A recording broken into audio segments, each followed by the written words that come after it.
گزارے کیسے زندگی، آؤ علماء سے پوچھ لیں، آئے جو مشکل پیش کوئی، آؤ علماء سے پوچھ لیں۔ الحمد للہ رب العالمین، والصلاة والسلام على سید الانبیاء والمرسلین، اما بعد فاعوذ باللہ من الشیطان الرجیم، بسم اللہ الرحمن الرحیم، الصلاة والسلام علیک یا رسول اللہ وعلی آلک واصحابک یا حبیب اللہ، الصلاة والسلام علیک یا نبی اللہ وعلی آلک واصحابک یا نور اللہ۔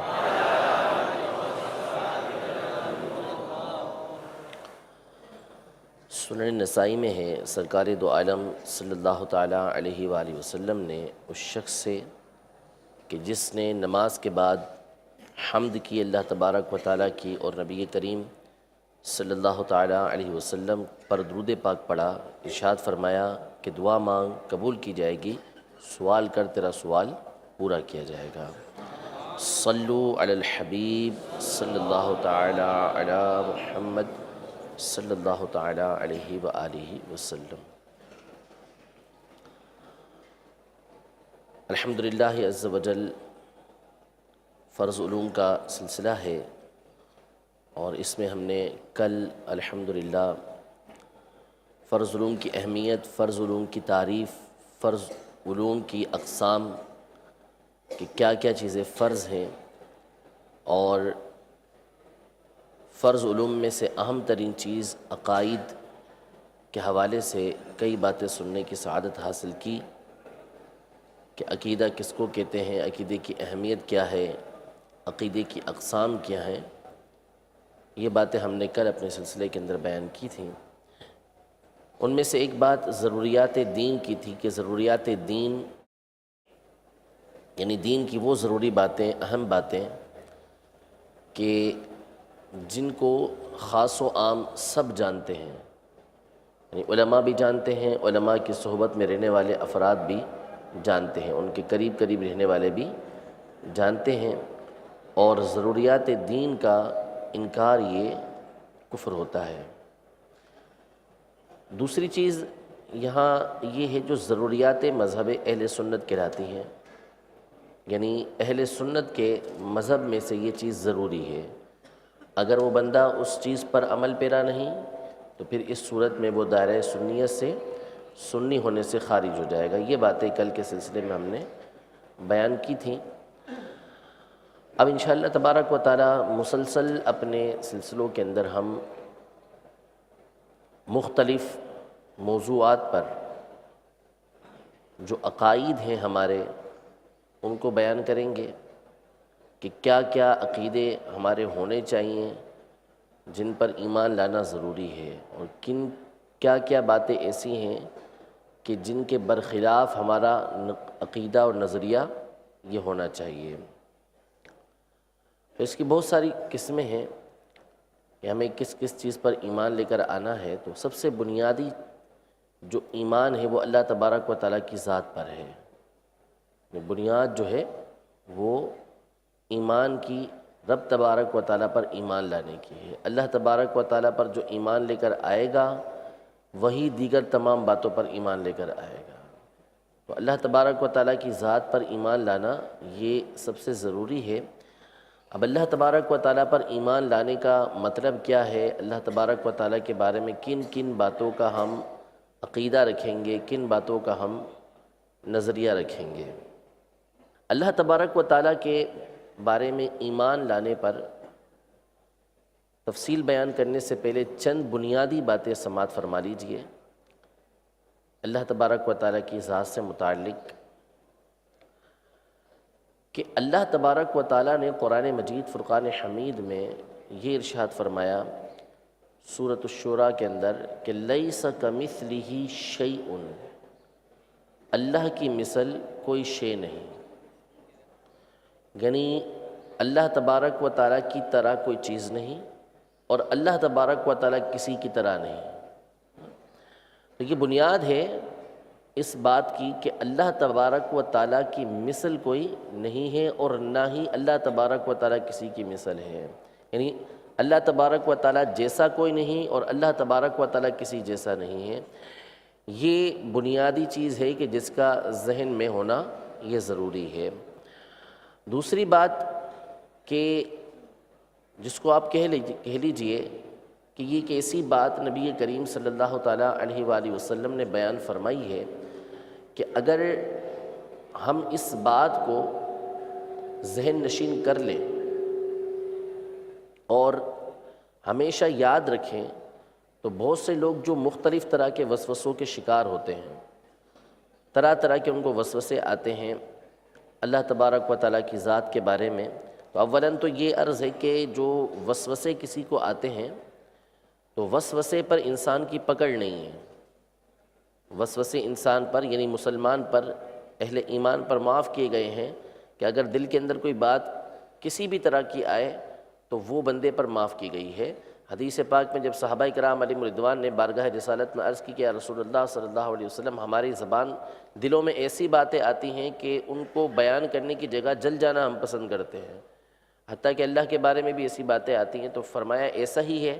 صحابہ نے کہا ایسا ہی ہے، تو کہا کہ یہ تو محض ایمان ہے، خالص ایمان ہے، یعنی اس طرح کی باتیں اگر دل کے اندر آتی ہیں تو شیطان تو وہیں آتا ہے کہ جہاں پر خزانہ موجود ہو، جہاں پر مال موجود ہو، وہ ایمان کو لوٹنے کے لیے آتا ہے۔ تو اس لیے اگر اس طرح کی باتیں ذہن میں آتی بھی ہیں تو ویسے تو علماء نے اس کے بہت سارے علاج لکھے ہیں۔ امیر اہل سنت نے مکمل رسالہ وسوسے اور ان کا علاج لکھا ہے کہ جس میں آپ نے وسوسوں کی کاٹ کے بارے میں بتایا کہ کیسے کیسے وسوسے کا علاج ہو سکتا ہے، لیکن اس کا بنیادی علاج یہی بیان فرمایا گیا کہ بندہ اس کی طرف توجہ نہ دے، اس کی طرف توجہ نہ دے، توجہ اپنی ہٹاتا رہے گا، دوسری طرف لے جائے گا تو خود بخود یہ وسوسے دور ہوتے جائیں گے۔ تو اللہ تبارک و تعالیٰ کے بارے میں بھی بعض اوقات ذہن کے اندر اس طرح کی باتیں آتی ہیں یا بندہ سوچتا ہے، تو حضور علیہ السلام نے اس حوالے سے خاص طور پر ہماری تربیت فرمائی ہے۔ 3 صحابہ کرام علیہم رضوان، جلیل القدر 3 صحابہ، حضرت سیدنا عبداللہ بن عباس رضی اللہ تعالی عنہما، حضرت سیدنا ابن عمر رضی اللہ تعالی عنہما، حضرت سیدنا ابو ذر غفاری رضی اللہ تعالی عنہم، یہ تمام کے تمام صحابہ کرام علیہم رضوان نبی کریم صلی اللہ تعالی علیہ وآلہ وسلم سے یہ روایت کرتے ہیں کہ آپ صلی اللہ تعالی علیہ وآلہ وسلم نے ارشاد فرمایا تفکروا فی الخلق، یعنی اللہ تبارک و تعالیٰ کی جو مخلوق ہے، اللہ تبارک و تعالیٰ نے جن چیزوں کو پیدا کیا ہے ان میں غور و فکر کرو، ان میں غور و فکر کرو۔ یعنی اللہ تبارک و تعالیٰ نے قرآن پاک کے اندر بعض علماء کے مطابق 1000 سے زیادہ مقامات پر غور و فکر کا حکم ارشاد فرمایا ہے، یعنی قرآن کے اندر حکم فرمایا یا اللہ تبارک و تعالیٰ نے ایسی باتیں ذکر فرمائی ہیں کہ جن میں غور و فکر کرنا ہے۔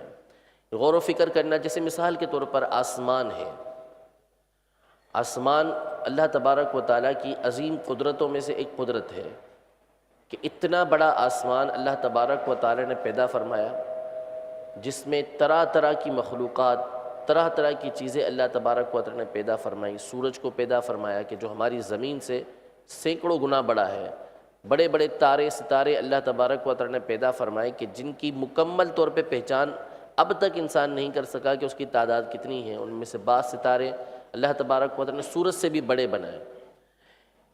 بندہ ان چیزوں پر غور کرے کہ جب اللہ تبارک و تعالیٰ نے اتنی بڑی بڑی چیزیں بنائی ہیں تو اس کی قدرت کیسی ہوگی، کیسا وہ قادر ہوگا کہ جو صرف کن کہے یعنی ہو جا فیکون، تو یہ ساری کی ساری چیزیں وجود کے اندر آ جائیں، یعنی اس کی قدرت ایسی ہے۔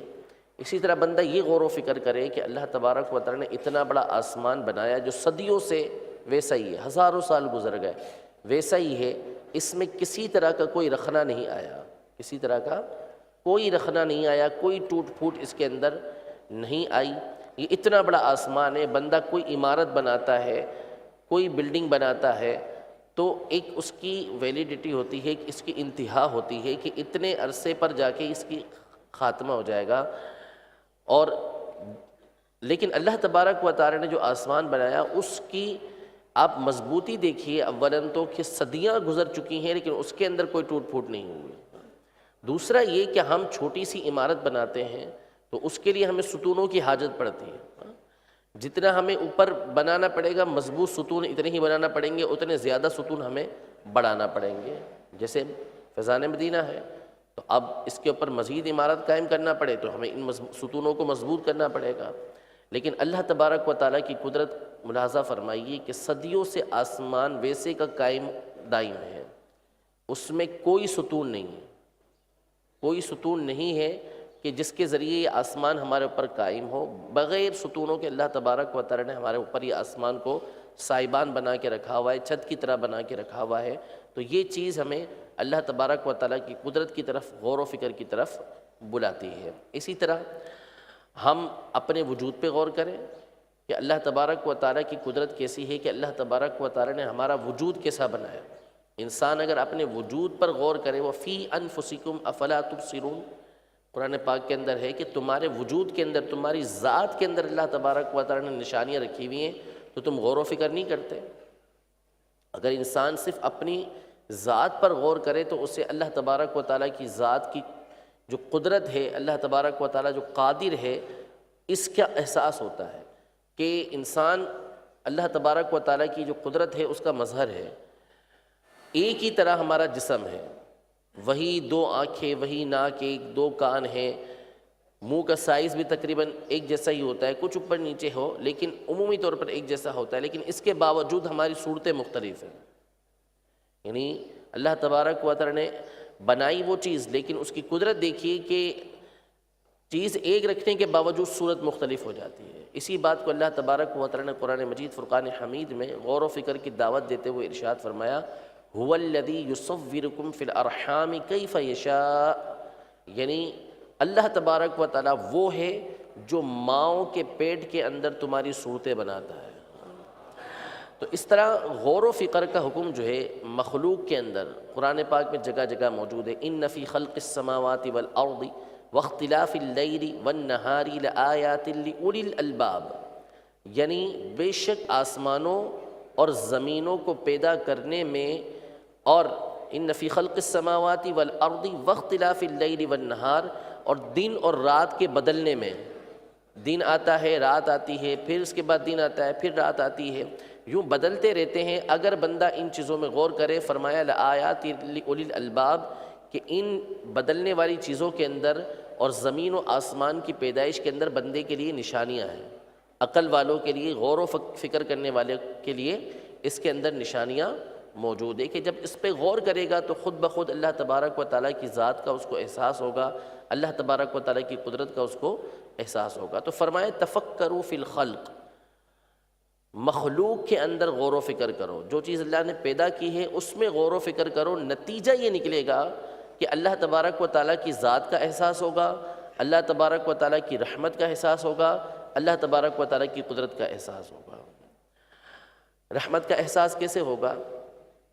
کہ اللہ تبارک و تعالیٰ عظیم ہے، اللہ تبارک و تعالیٰ سب سے بڑھ کر قادر ہے، سب سے زیادہ قدرت اس کی ہے۔ اب یہ جو مثالیں میں نے عرض کی، آسمانوں کو بنانے کی، زمین بنانے کی، انسان کو پیدا کرنے کی، اس طرح کی ہزاروں چیزیں اللہ تبارک و تعالیٰ نے پیدا فرمائی۔ مثال کے طور پر سمندر پر غور کیجئے، اللہ تبارک و تعالیٰ نے اتنے بڑے سمندر بنائے۔ صرف ہم سمندری مخلوق کے اوپر غور کریں کہ سمندر کی بعض مخلوق ایسی ہیں کہ جن کی روزانہ کی غذائیں ٹن بنتی ہیں، ٹنوں کی صورت میں بنتی ہیں۔ یعنی بلیو ویل جو اب تک کا سب سے بڑا جانور ہے، اس کی جو غذا ہے وہی ٹنوں میں ہے، کتنے کلو جا کے وہ بنیں گے، اللہ تبارک و تعالیٰ اس کو بھی غذا عطا فرماتا ہے، ایک کو نہیں سینکڑوں کو عطا فرماتا ہے۔ اس کے علاوہ ہزاروں مخلوقات اللہ تبارک و تعالیٰ کی سمندر کے اندر موجود ہیں۔ اللہ تبارک و تعالیٰ کی قدرت کا مظہر ہے سمندر، کہ اس میں اللہ تبارک و تعالیٰ نے طرح طرح کی مخلوقات پیدا فرمائی، اور پھر اس کے ذریعے اللہ تبارک و تعالیٰ جہاں چاہتا ہے پانی کو بھیج دے تو وہ جگہ کئی جگہ تباہ ہو کے رہ جاتی ہے۔ یہ ساری کی ساری چیزیں اللہ تبارک و تعالیٰ کی عظیم قدرت پر دلالت کرتی ہیں۔ لیکن اس کے بعد ہم یہ دیکھیں کہ جب کسی بندے کے پاس ایسی قدرت آ جاتی ہے، یعنی کسی بھی طرح کی قدرت آ جاتی ہے، یا وہ کسی حکومت کے عہدے کے اندر آ جاتا ہے، یا اس کو دوسروں کے اوپر دسترس حاصل ہو جاتی ہے، تو عمومی طور پر اس کے اندر تکبر پیدا ہوتا ہے، اور تکبر ایسا پیدا ہوتا ہے کہ وہ سامنے والوں کو حقیر جانتا ہے اور ان پہ ظلم کرتا ہے۔ جس کی جتنی زیادہ قدرت ہوگی، جتنا زیادہ بڑا اس کا مقام ہوگا، سامنے والے کی اہمیت اتنی ہی اس کے اندر کم ہوگی۔ عمومی طور پر ایسا ہوتا ہے، لیکن ہم غور کریں کہ ہمارا رب عز و جل وہ بادشاہ ہے کہ دنیا کے بادشاہ، دنیا کے عہدیدار تو وہ ہوتے ہیں کہ جنہوں نے ایک دن مرنا ہوتا ہے، ان کا عہدہ ختم ہو سکتا ہے، لیکن اللہ تبارک و تعالیٰ مرنے سے پاک ہے۔ اللہ تبارک و تعالیٰ ہمیشہ سے ہے، ہمیشہ رہنے والا ہے، اور اس کی قدرت کبھی ختم نہیں ہو سکتی۔ ہاں، لیکن اس کے باوجود اللہ تبارک و تعالیٰ ارحم الراحمین ہے۔ اللہ تبارک و تعالیٰ ارحم الراحمین ہے، تمام لوگوں سے بڑھ کر رحم فرمانے والا ہے۔ تو یہ بات ہمیں متوجہ کرتی ہے اللہ تبارک و تعالیٰ کی رحمت کی طرف، کہ اللہ تبارک و تعالیٰ اتنا عظیم ہونے کے باوجود اتنی زیادہ بندوں پر رحمت فرماتا ہے، تو یہ بندے کے دل کے اندر خوشی داخل کرتی ہے کہ میں ایک ایسے خالق کا بندہ ہوں، میں اپنے رب کا بندہ ہوں کہ وہ رب باوجود قادر ہونے کے مجھ پر مہربان ہے۔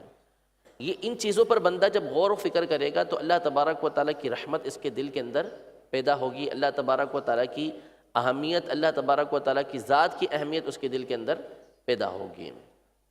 ارشاد فرمائے تفکروا فی الخلق، اللہ کی مخلوق کے اندر غور و فکر کرتے رہو، تو تمہارے دل کے اندر جو ہے وہ نتیجہ میں بیان کر رہا ہوں، نتیجہ یہ نکلے گا کہ تمہارے دل کے اندر یہ باتیں پیدا ہوں گی۔ آگے ارشاد فرمایا ولا تفکروا فی الخالق، اللہ تبارک و تعالیٰ کی ذات میں غور و فکر نہ کرو، اللہ کی ذات میں غور و فکر نہ کرو۔ اب یہ بنیادی بات ہے، عمومی طور پر ہوتا یہی ہے کہ ہمارے یہاں اسلامی بھائی یا دیگر مسلمان جو ہیں وہ اللہ تبارک و تعالیٰ کی ذات میں غور و فکر کرتے ہیں۔ وہ آگے انشاءاللہ ہم نظریات بیان کر رہے ہیں سارے کہ ہمارے عقائد کیا ہیں اللہ تبارک و تعالیٰ کی ذات کے بارے میں، لیکن جب کوئی بھی اللہ تبارک و تعالیٰ کی ذات میں غور و فکر کرتا ہے تو یہ چیز اس کے لیے ہلاکت خیز ہوتی ہے۔ وجہ اس کی یہ ہے کہ اللہ تبارک و تعالیٰ نے جب یہ ارشاد فرما دیا کہ لیس کمثلہ شیء، اللہ کی مثل کوئی نہیں ہے، اللہ کی مثل کوئی نہیں ہے، تو لہذا آپ اللہ تبارک و تعالیٰ کی ذات کے بارے میں سوچ ہی نہیں سکتے کہ وہ کیسا ہے۔ تو اس لیے ارشاد فرمایا کہ لا تفکروا فی الخالق، اللہ کی ذات میں غور و فکر نہ کرو۔ کیوں؟ یہ خود ارشاد فرماتے ہیں نبی کریم صلی اللہ تعالیٰ علیہ وسلم فَإِنَّكُمْ لَا تَقْدِرُونَ قَدْرَهُ، اس لیے کہ تم اس کی قدرت نہیں رکھتے، تم کر ہی نہیں سکتے یہ۔ یعنی کوئی بھی اللہ تبارک و تعالیٰ کی ذات کے بارے میں کما حقہ جان نہیں سکتا۔ معرفت پہچان الگ ہے، لیکن اللہ تبارک و تعالیٰ کی ذات کے اندر غور و فکر کرنا کہ وہ کیسا ہے، اس کی بندے کو اجازت ہی نہیں ہے۔ اور ایک روایت کے اندر یہ ارشاد فرمایا کہ اگر تم ایسا کرو گے فَتَحْلِكُوا، نتیجہ یہ نکلے گا کہ ہلاک ہو جاؤ گے، ہلاکت کے اندر پڑ جاؤ گے، برباد ہو جاؤ گے، تباہ ہو جاؤ گے۔ اور آج ایسا ہی ہوتا ہے کہ جب بھی کوئی ایسا بندہ ہوتا ہے کہ جو اللہ تبارک و تعالیٰ کی ذات میں غور و فکر کرنے لگتا ہے تو نتیجہ یہ نکلتا ہے کہ وہ ہلاکت کے دروازے پر پہنچ جاتا ہے۔ تو اس لیے اس بات سے منع کیا گیا۔ قرآن پاک کے اندر اللہ تبارک و تعالیٰ سورہ ذاریات کے اندر ارشاد فرماتا ہے کہ وَمَا خَلَقْتُ الْجِنَّ وَالْإِنسَ إِلَّا لِيَعْبُدُونَ، کہ ہم نے جنات اور انسان کو اسی لیے پیدا کیا تاکہ وہ ہماری عبادت کریں۔ انسان اور جنات کو اس لیے پیدا کیا تاکہ وہ ہماری عبادت کریں۔ مفسرین اس آیت کے تحت کہ ہم نے جنات اور انسان کو اس لیے پیدا کیا ہماری عبادت کریں، اس کا معنی یہ بیان کرتے ہیں کہ لیعرفون، یعنی میں نے انسان اور جنات کو اس لیے پیدا کیا تاکہ وہ میری پہچان حاصل کریں، تاکہ وہ میری پہچان حاصل کریں، میری معرفت حاصل کریں۔ اور معرفت حاصل کرنے کا طریقہ یہ ہے کہ اللہ تبارک و تعالیٰ کی مخلوق میں اللہ تبارک و تعالیٰ کے جو کام ہیں ان میں غور کیا جائے تو اللہ تبارک و تعالیٰ کی معرفت یہ بندے کے اندر پیدا ہو جاتی ہے۔ لہذا یہ ضروری ہے، ہماری زندگی کا جو مقصود ہے وہ یہ ہے کہ ہم اللہ تبارک و تعالیٰ کی عبادت کریں، اللہ تبارک و تعالیٰ کی پہچان حاصل کریں، یعنی اس کی رحمت کی، اس کی قدرت کی، ان باتوں کی ہم پہچان حاصل کریں۔ سب سے پہلا عقیدہ اللہ تبارک و تعالیٰ کی ذات کے بارے میں یہ ہے کہ اللہ تبارک و تعالیٰ کے وجود کا، اللہ تبارک و تعالیٰ کی ذات کے موجود ہونے کا اقرار کرنا، اللہ تبارک و تعالیٰ کی ذات کے موجود ہونے کا اقرار کرنا، یعنی یہ ماننا کہ اللہ تبارک و تعالیٰ کی ذات موجود ہے، ٹھیک ہے، یہ ماننا یہ فرض ہے اور یہی ایمان کی بنیاد ہے، ٹھیک ہے؟ تو یہ ہمارا سب سے پہلا عقیدہ ہے۔ امیر اہل سنت بانی دعوت اسلامی حضرت علامہ مولانا ابو بلال محمد الیاس ستار قادری دامت برکاتہم العالیہ نے اپنی تصنیف کفریہ کلمات کے بارے میں سوال جواب، اس میں آپ نے بہت ساری وہ باتیں بیان کی ہیں کہ جن کے یعنی جو ایسے کلمات اس کے اندر بیان کیے ہیں، ایسی باتیں اس کے اندر بیان کی ہیں کہ جن کے بولنے کی وجہ سے، جن کے کرنے کی وجہ سے بندہ دائرہ اسلام سے خارج ہو جاتا ہے، یعنی جن کے اوپر بعض صورتوں میں تو سیدھا باہر ہو جاتا ہے، بعض میں کفر کا حکم لگتا ہے جس میں توبہ کرنا اس کے لیے ضروری ہوتا ہے۔ تو اس کفریہ کلمات کے بارے میں سوال جواب کے اندر امیر اہل سنت نے اللہ تبارک و تعالیٰ کی ذات کے حوالے سے جو کفریہ کلمات بعض لوگ بولتے ہیں وہ بھی ذکر کیے ہیں، نبی کریم صلی اللہ علیہ وسلم کے بارے میں، انبیاء کرام علیہ السلام کے بارے میں، فرشتوں کے بارے میں، دیگر چیزوں کے بارے میں جو ہماری زبان کی بے احتیاطیاں ہیں، اس کی وجہ سے جو عوام کے منہ سے کلمات نکلتے ہیں، ان کے بارے میں بیان کیا ہے کہ لوگ جو ہے وہ کیا کیا کلمات بولتے ہیں اور ان کے اوپر کیا کیا حکم یہ لگتے ہیں۔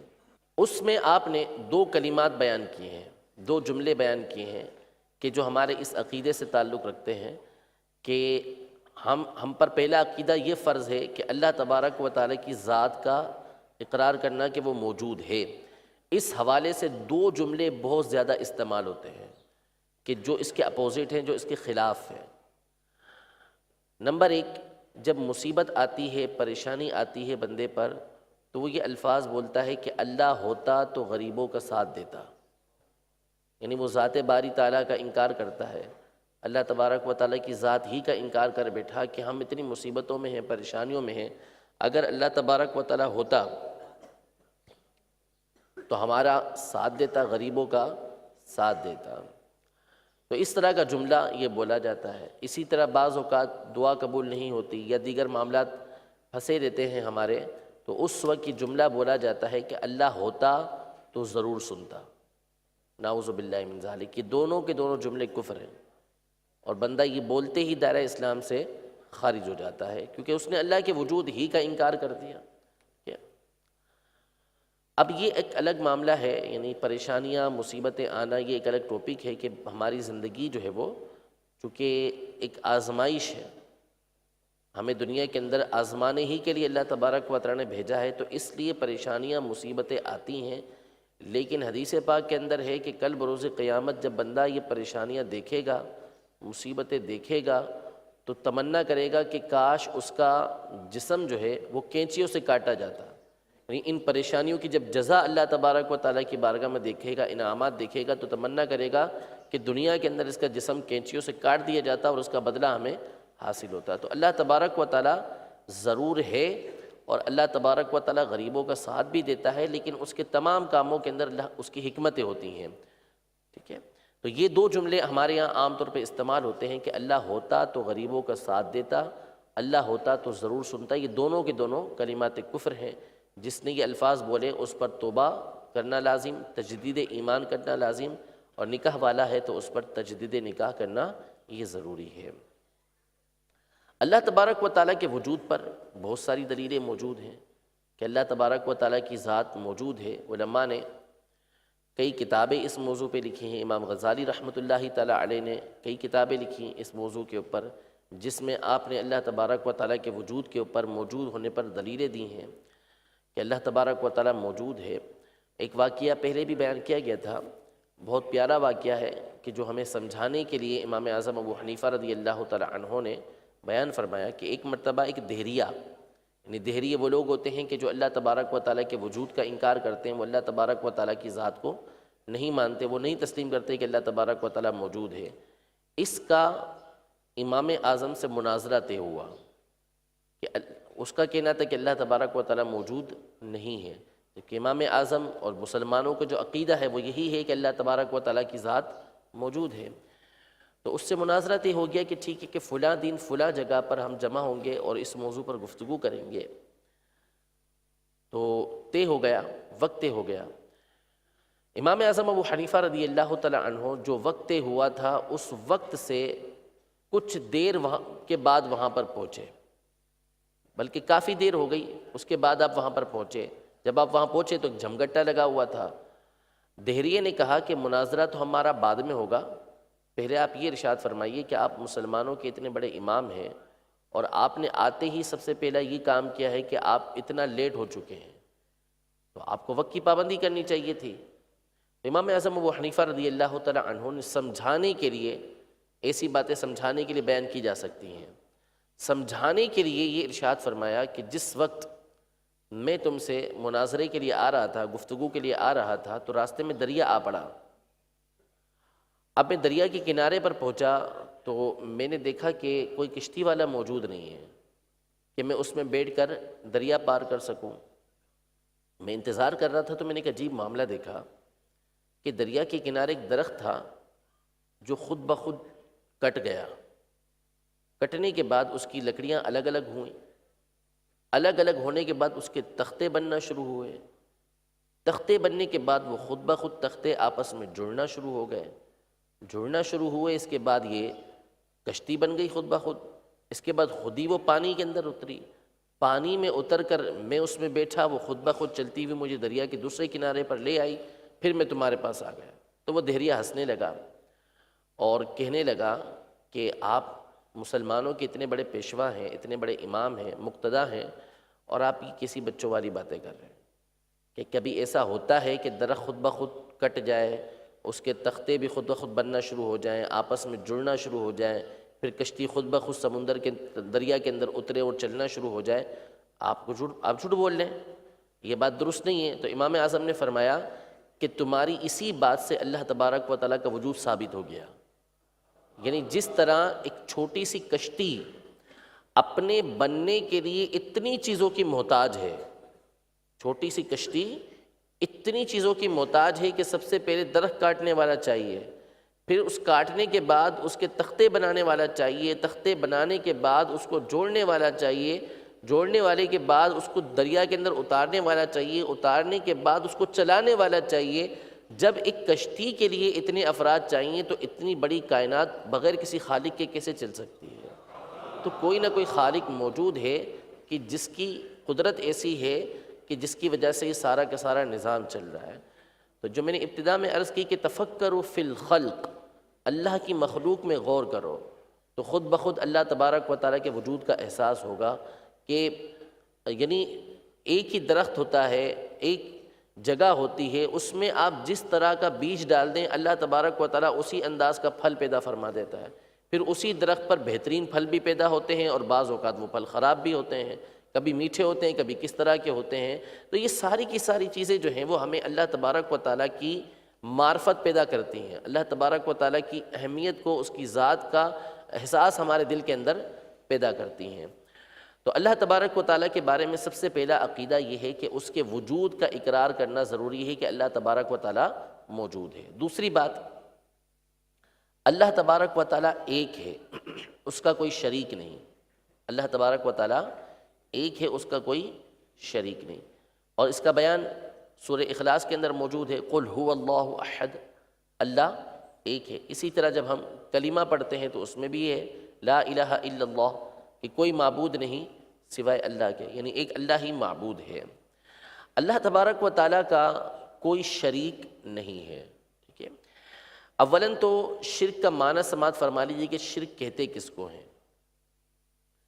شرک کا مطلب یہ ہے کہ جیسی اللہ تبارک و تعالیٰ کی ذات ہے، جیسی اللہ تبارک و تعالیٰ کی ذات ہے ویسا کسی اور کو ماننا۔ جیسے اللہ تبارک و تعالیٰ ہمیشہ سے ہے، ہمیشہ رہے گا۔ اگر کوئی شخص کسی کے لیے ایسا مانتا ہے کہ وہ ہستی ہمیشہ سے ہے، یعنی جیسے اللہ ہمیشہ سے ہے ویسے ہی وہ ہستی بھی ہمیشہ سے ہے، تو ایسا شخص یہ شرک کا مرتکب ہوگا۔ یعنی جیسا اللہ ہے ویسا بندے کو مانے تو وہ شرک کا مرتکب ہے۔ اللہ ہمیشہ سے زندہ ہے، خود سے زندہ ہے، اس کو کوئی پیدا کرنے والا نہیں ہے۔ اگر کوئی کسی بندے کے بارے میں ایسا عقیدہ نظریہ رکھتا ہے کسی بھی چیز کے بارے میں کہ یہ خود سے پیدا ہوتی ہے، اللہ تبارک و تعالیٰ اس کو پیدا کرنے والا نہیں ہے، تو اس صورت میں وہ دائرہ اسلام سے خارج ہو جائے گا۔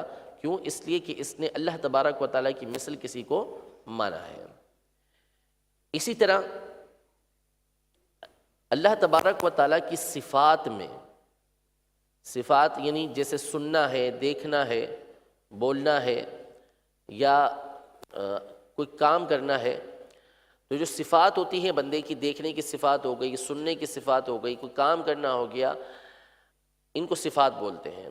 اگر ان صفات میں کوئی کسی کو اللہ کی مثل مانتا ہے، اللہ کی طرح مانتا ہے، مثال کے طور پر جس طرح اللہ تبارک و تعالیٰ خود سے سنتا ہے، اس کو کسی نے سننے کی طاقت نہیں دی، ٹھیک ہے؟ اگر کوئی کسی کے بارے میں یہ عقیدہ رکھتا ہے کہ وہ بھی خود سے سنتا ہے، اس کو کسی نے قدرت نہیں دی، اللہ تبارک و تعالیٰ نے بھی اس کو قدرت نہیں دی، تو ایسا شخص دائرہ اسلام سے خارج ہو جائے گا، ٹھیک ہے؟ یعنی اللہ تبارک و تعالیٰ کی صفات کی طرح کسی اور کے لیے صفت کو تسلیم کرنا۔ مثال کے طور پر قرآن مجید فرقان حمید میں اللہ تبارک و تعالیٰ ارشاد فرماتا ہے اِنَّهُ هُوَ السَّمِيعُ الْبَصِيرُ، کہ اللہ تبارک و تعالیٰ سننے والا ہے، دیکھنے والا ہے۔ سمیع مانے سننے والا، بصیر مانے دیکھنے والا، ٹھیک ہے؟ اللہ نے اپنی ذات کے لیے ارشاد فرمایا کہ اِنَّهُ هُوَ السَّمِيعُ الْبَصِيرُ، کہ اللہ ہی سننے والا اور دیکھنے والا ہے۔ لیکن اسی بات کو اللہ تبارک و تعالیٰ نے سورۃ الدہر کے اندر یوں ارشاد فرمایا کہ فَجَعَلْنَاهُ سَمِيعًا بَصِيرًا، یعنی ہم نے انسان کو سمیع اور بصیر بنایا، انسان کو سمیع اور بصیر بنایا۔ تو ایک مقام پر اللہ تبارک و تعالیٰ اپنی ذات کے لیے ارشاد فرما رہا ہے کہ اللہ تبارک و تعالیٰ سننے والا ہے، اللہ تبارک و تعالیٰ دیکھنے والا ہے۔ یہ بات اللہ تبارک و تعالیٰ نے اپنی ذات کے لیے بیان فرمائی، اور دوسرے مقام پر اللہ تبارک و تعالیٰ نے انسان کے لیے یہ بیان فرمایا کہ ہم نے انسان کو سننے والا اور دیکھنے والا بنایا۔ اور ظاہر ہے کہ ہم سب سنتے ہیں، ہم سب دیکھتے ہیں، ٹھیک ہے نا؟ یعنی اکثریت جو لوگوں کی ہے وہ سنتی دیکھتی ہے، سوائے وہ کہ جن کو اللہ تبارک و تعالیٰ نے کسی خاص حکمت کی وجہ سے یہ نعمتیں عطا نہیں فرمائی۔ تو اب ان دونوں میں فرق یہ ہے کہ اگر کوئی شخص یہ عقیدہ اور نظریہ رکھے کہ انسان کا سننا اور دیکھنا یہ اللہ تبارک و تعالیٰ کے سننے اور دیکھنے کی طرح ہے، تو یہ پھر اس صورت میں شرک کا مرتکب ہو جائے گا، کیونکہ اس نے اللہ تبارک و تعالیٰ کے ساتھ کسی کو شریک مانا، اللہ تبارک و تعالیٰ کی صفات جیسی دوسروں کے لیے صفات مانی۔ اور یہ عقیدہ اور نظریہ رکھتا ہے کہ اللہ تبارک و تعالیٰ خود سے سننے والا ہے، اس کو کسی نے سننے کی قدرت نہیں دی، اور بندے کو جو سننے اور دیکھنے کی قدرت حاصل ہوئی ہے وہ اللہ تبارک و تعالیٰ کی دینے سے حاصل ہوئی ہے، تو یہ شرک کا دروازہ بند ہو جاتا ہے، ٹھیک ہے؟ تیسری صورت ہوتی ہے اللہ تبارک و تعالیٰ کے افعال میں کسی کو شریک ماننا۔ افعال میں شریک ماننے کا مطلب یہ ہے کہ اللہ تبارک و تعالیٰ چیزوں کو پیدا فرمانے والا ہے، مختلف چیزوں کو پیدا فرمانے والا ہے۔ اگر تو کوئی یہ مانتا ہے کہ جس طرح اللہ تبارک و تعالیٰ نے پیدا فرمایا ہے اسی طریقے سے کسی دوسرے نے بھی پیدا فرمایا، یا اللہ تبارک و تعالیٰ جو ہے اکیلا پیدا نہیں کر سکتا تھا، اس کے ساتھ کسی اور نے مل کر پیدا کیا، تو اس صورت میں یہ شرک ہو جائے گا۔ تو افعال کے اندر شرک، یعنی فعل کے اندر، کام کے اندر اللہ تبارک و تعالیٰ کے ساتھ کسی کو شریک ماننا، اس کی بھی اجازت نہیں، یہ بھی کفر و شرک بن جاتا ہے۔ تو ہمارا عقیدہ یہ ہے کہ اللہ تبارک و تعالیٰ ایک ہے، اس کا کوئی شریک نہیں ہے، نہ اس کی ذات کے اندر کوئی شریک ہے، نہ اس کی صفات کے اندر کوئی شریک ہے، نہ اس کے کاموں میں کوئی شریک ہے۔ اور شریک کا مطلب یہ ہے کہ جیسا اللہ تبارک و تعالیٰ کی ذات ہے، جیسی اللہ تبارک و تعالیٰ کی صفات ہیں، ویسا کسی اور کو ماننا یہ شرک کہلاتا ہے۔ آگے چلنے سے پہلے کچھ اصطلاحات، کچھ بنیادی وہ باتیں کہ جو سمجھنا ضروری ہیں ان کو سمجھ لیں کہ کچھ الفاظ استعمال ہوتے ہیں، کچھ لفظ استعمال ہوتے ہیں کتابوں کے اندر، ان کا معنی سماعت فرما لیجئے۔ نمبر ایک لفظ استعمال ہوتا ہے قدیم کا، قدیم، جس کو عمومی طور پہ ہمارے یہاں پرانے کے لیے استعمال کرتے ہیں، کہ پرانی چیز ہوتی ہے ہم بولتے ہیں قدیم ہے، تو یہ ایک ہمارے یہاں استعمال ہے۔ لیکن قدیم کا لفظ جو ہے وہ اللہ تبارک و تعالیٰ کے لیے استعمال ہوتا ہے، اللہ تبارک و تعالیٰ کے لیے استعمال ہوتا ہے، اور وہاں اس کا مطلب یہ ہوتا ہے قدیم کا کہ وہ ذات کہ جو ہمیشہ سے ہے، ہمیشہ سے ہے، اور اس میں نہ ہونا کبھی بھی نہیں ہوا، نہ ہونا کبھی بھی نہیں ہوا، یعنی ایسا نہیں کہ پہلے نہ ہو بعد میں وجود میں آئے، پہلے نہ ہو بعد میں وجود کے اندر آئے، تو ایسا ہونا یہ نہیں ہوا۔ یعنی اللہ تبارک و تعالی ہمیشہ سے ہے، ایسا کبھی نہیں ہوا کہ اللہ تبارک و تعالی نہ ہو، وہ ہمیشہ سے ہے، ٹھیک ہے۔ تو قدیم کا مطلب ہوتا ہے کہ وہ ذات، وہ ہستی کہ جو ہمیشہ سے ہو اور جس میں نہ ہونا نہ پایا جائے، جس میں نہ ہونا نہ پایا جائے، یعنی وہ ہمیشہ ہمیشہ سے ہے، تو ایسی ہستی کو قدیم کہتے ہیں۔ اور اس کے ساتھ ایک لفظ استعمال ہوتا ہے حادث کا، ہا الف دال ثا، حادث۔ حادث کا مطلب ہوتا ہے کہ وہ ذات، وہ ہستی، وہ چیز کہ جو پہلے نہیں تھی بعد میں وجود میں آئی، پہلے نہیں تھی بعد میں وجود میں آئی، تو ایسی چیز کو حادث کہا جاتا ہے، یعنی بعد میں وجود میں آنے والی۔ ایک لفظ ہوتا ہے واجب الوجود، واجب الوجود۔ واجب الوجود کا مطلب ہوتا ہے کہ وہ ہستی جو خود سے ہے، جو خود سے ہے، اس کو کوئی بنانے والا نہیں ہے، اس کو کوئی بنانے والا نہیں ہے، اور اس کی وجہ سے دوسری چیزیں موجود ہیں، اس کی وجہ سے دوسری چیزیں موجود ہیں، یعنی وہ خود سے ہے اور اس کی وجہ سے دوسری چیزیں وجود میں آئی ہیں۔ وہ ہے تو دوسری چیزیں ہیں، وہ ہے تو دوسری چیزیں ہیں، ایسی ہستی کو واجب الوجود کہا جاتا ہے۔ تو یہ صرف اور صرف اللہ تبارک و تعالیٰ کی ذات ہے، واجب الوجود صرف اور صرف اللہ تبارک و تعالیٰ کی ذات ہے، یعنی وہ ذات کہ جو خود سے ہے اور یہ موجود ہے تو دوسری چیزیں موجود ہیں، ٹھیک ہے؟ تو اس کو واجب الوجود کہا جاتا ہے۔ تو اللہ تبارک و تعالیٰ قدیم ہے، یعنی ہمیشہ سے ہے، کبھی بھی ایسا نہیں ہوا کہ اللہ تبارک و تعالیٰ نہ ہو۔ اور اللہ کے علاوہ جو بھی ہیں، جو بھی مخلوق ہے، وہ ساری کی ساری حادث ہے، یعنی وہ پہلے نہیں تھی پھر بعد میں وجود میں آئی۔ اور اللہ تبارک و تعالیٰ واجب الوجود ہے، اللہ تبارک و تعالیٰ واجب الوجود ہے، یعنی ہمیشہ سے ہے، خود سے ہے، اور اس کی وجہ سے دوسری چیزیں، کائنات ساری کی ساری اللہ تبارک و تعالیٰ کی ذات کی وجہ سے ہی موجود ہے۔ یہ اللہ تبارک و تعالیٰ کی ذات کے بارے میں ہمارا عقیدہ اور نظریہ ہے۔ جو اس کے برخلاف نظریہ رکھے گا وہ دائرہ اسلام سے خارج ہو جائے گا۔ اگلا عقیدہ، اللہ تعالیٰ جہت۔ جہت کا مطلب ہوتا ہے ڈائریکشن، سمت، دائیں طرف، بائیں طرف، پیچھے، آگے، اوپر، نیچے، یہ ساری کی ساری جہت کہلاتی ہے، سمت، ڈائریکشن۔ یہ جو جہت ہے، یہ جہت، اس سے اللہ تبارک و تعالیٰ پاک ہے، اللہ تبارک و تعالیٰ جہت سے پاک ہے، یعنی اوپر، نیچے، دائیں، بائیں، آگے، پیچھے، کہیں بھی اللہ تبارک و تعالیٰ کے بارے میں ہم استعمال نہیں کر سکتے کہ اللہ اوپر ہے، نیچے ہے، دائیں ہے، بائیں ہے، پیچھے ہے، اس کی اجازت نہیں ہے۔ اسی طرح اللہ تبارک و تعالیٰ مکان سے پاک ہے، اللہ تبارک و تعالیٰ مکان سے پاک ہے، جگہ سے پاک ہے۔ وجہ اس کی یہ ہے کہ اللہ تبارک و تعالیٰ مکان سے کیوں پاک ہے؟ وجہ یہ ہے کہ مکان یہ جگہ کو بولتے ہیں، مکان جگہ کو بولتے ہیں۔ نمبر ایک، پہلی بات یہ ہے کہ اللہ تبارک و تعالیٰ کی ذات، اس کی صفات کے علاوہ ہر چیز بعد میں ہوئی، ہر چیز بعد میں ہوئی، وہ پیدا ہوئی، چاہے وہ ہمیں نظر آئے چاہے نظر نہ آئے۔ تو اللہ تبارک و تعالیٰ کی ذات پہلے ہے، زمانہ اور مکان بعد میں ہے، جگہ بعد میں ہے، اللہ تبارک و تعالیٰ کی ذات پہلے سے ہے۔ تو جب کوئی جگہ نہیں تھی، جب کوئی مکان نہیں تھا، کوئی جگہ نہیں تھی، اللہ تبارک و تعالیٰ اس وقت بھی ہے، اس وقت بھی تھا، اب بھی ہے۔ تو اللہ تبارک و تعالیٰ قدیم ہے، پہلے ہے، اور مکان کیا ہے؟ بعد میں ہے، لہذا اللہ تبارک و تعالیٰ کے لیے مکان کو، جگہ کو ثابت نہیں کیا جا سکتا۔ دوسری بات یہ کہ دیکھیں، ہم کہیں بھی ہوں گے، کسی بھی جگہ میں ہوں گے، تو وہ جگہ ہمارا مکان کہلائے گی۔ میں یہاں بیٹھا ہوا ہوں تو یہ کرسی میرے لیے مکان ہے، مکان یعنی جہاں میں بیٹھ گیا، جہاں میں نے سکونت اختیار کر لی، جہاں پر میں موجود ہوں۔ اب یہ میں کرسی پر بیٹھا ہوا ہوں تو کرسی کی جو چوڑائی ہے یہ مجھ سے بڑھ کر ہے، اس کا احاطہ، اس نے مجھے کیا ہوا، گھیرا ہوا اس چوڑائی نے مجھے، تو اس کا مطلب یہ ہوا کہ یہ چوڑائی مجھ سے بڑھ کر ہے۔ ہم سب فیضان مدینہ کے اندر موجود ہیں، تو یہ فیضان مدینہ ہم سب کو اپنے احاطے میں لیا ہوا ہے، گھیرے کے اندر لیا ہوا ہے، تو اس کا مطلب کیا ہوا، فیضان مدینہ ہم سب سے بڑھ کر ہے۔ دوسری بات یہ ہو سکتی ہے کہ جس جگہ ہم بیٹھے بالکل پیک ہو گئے اور وہ جگہ اور بیچنے والا برابر ہو گیا، کھڑا ہونے والا برابر ہو گیا، جو جہاں پر ہے وہ جگہ اس کے برابر ہو گئی، تو جہاں بندہ موجود ہوگا، کوئی چیز موجود ہوگی، تو وہ جگہ یا تو اس سے بڑھ کر ہوگی یا اس کے برابر ہوگی۔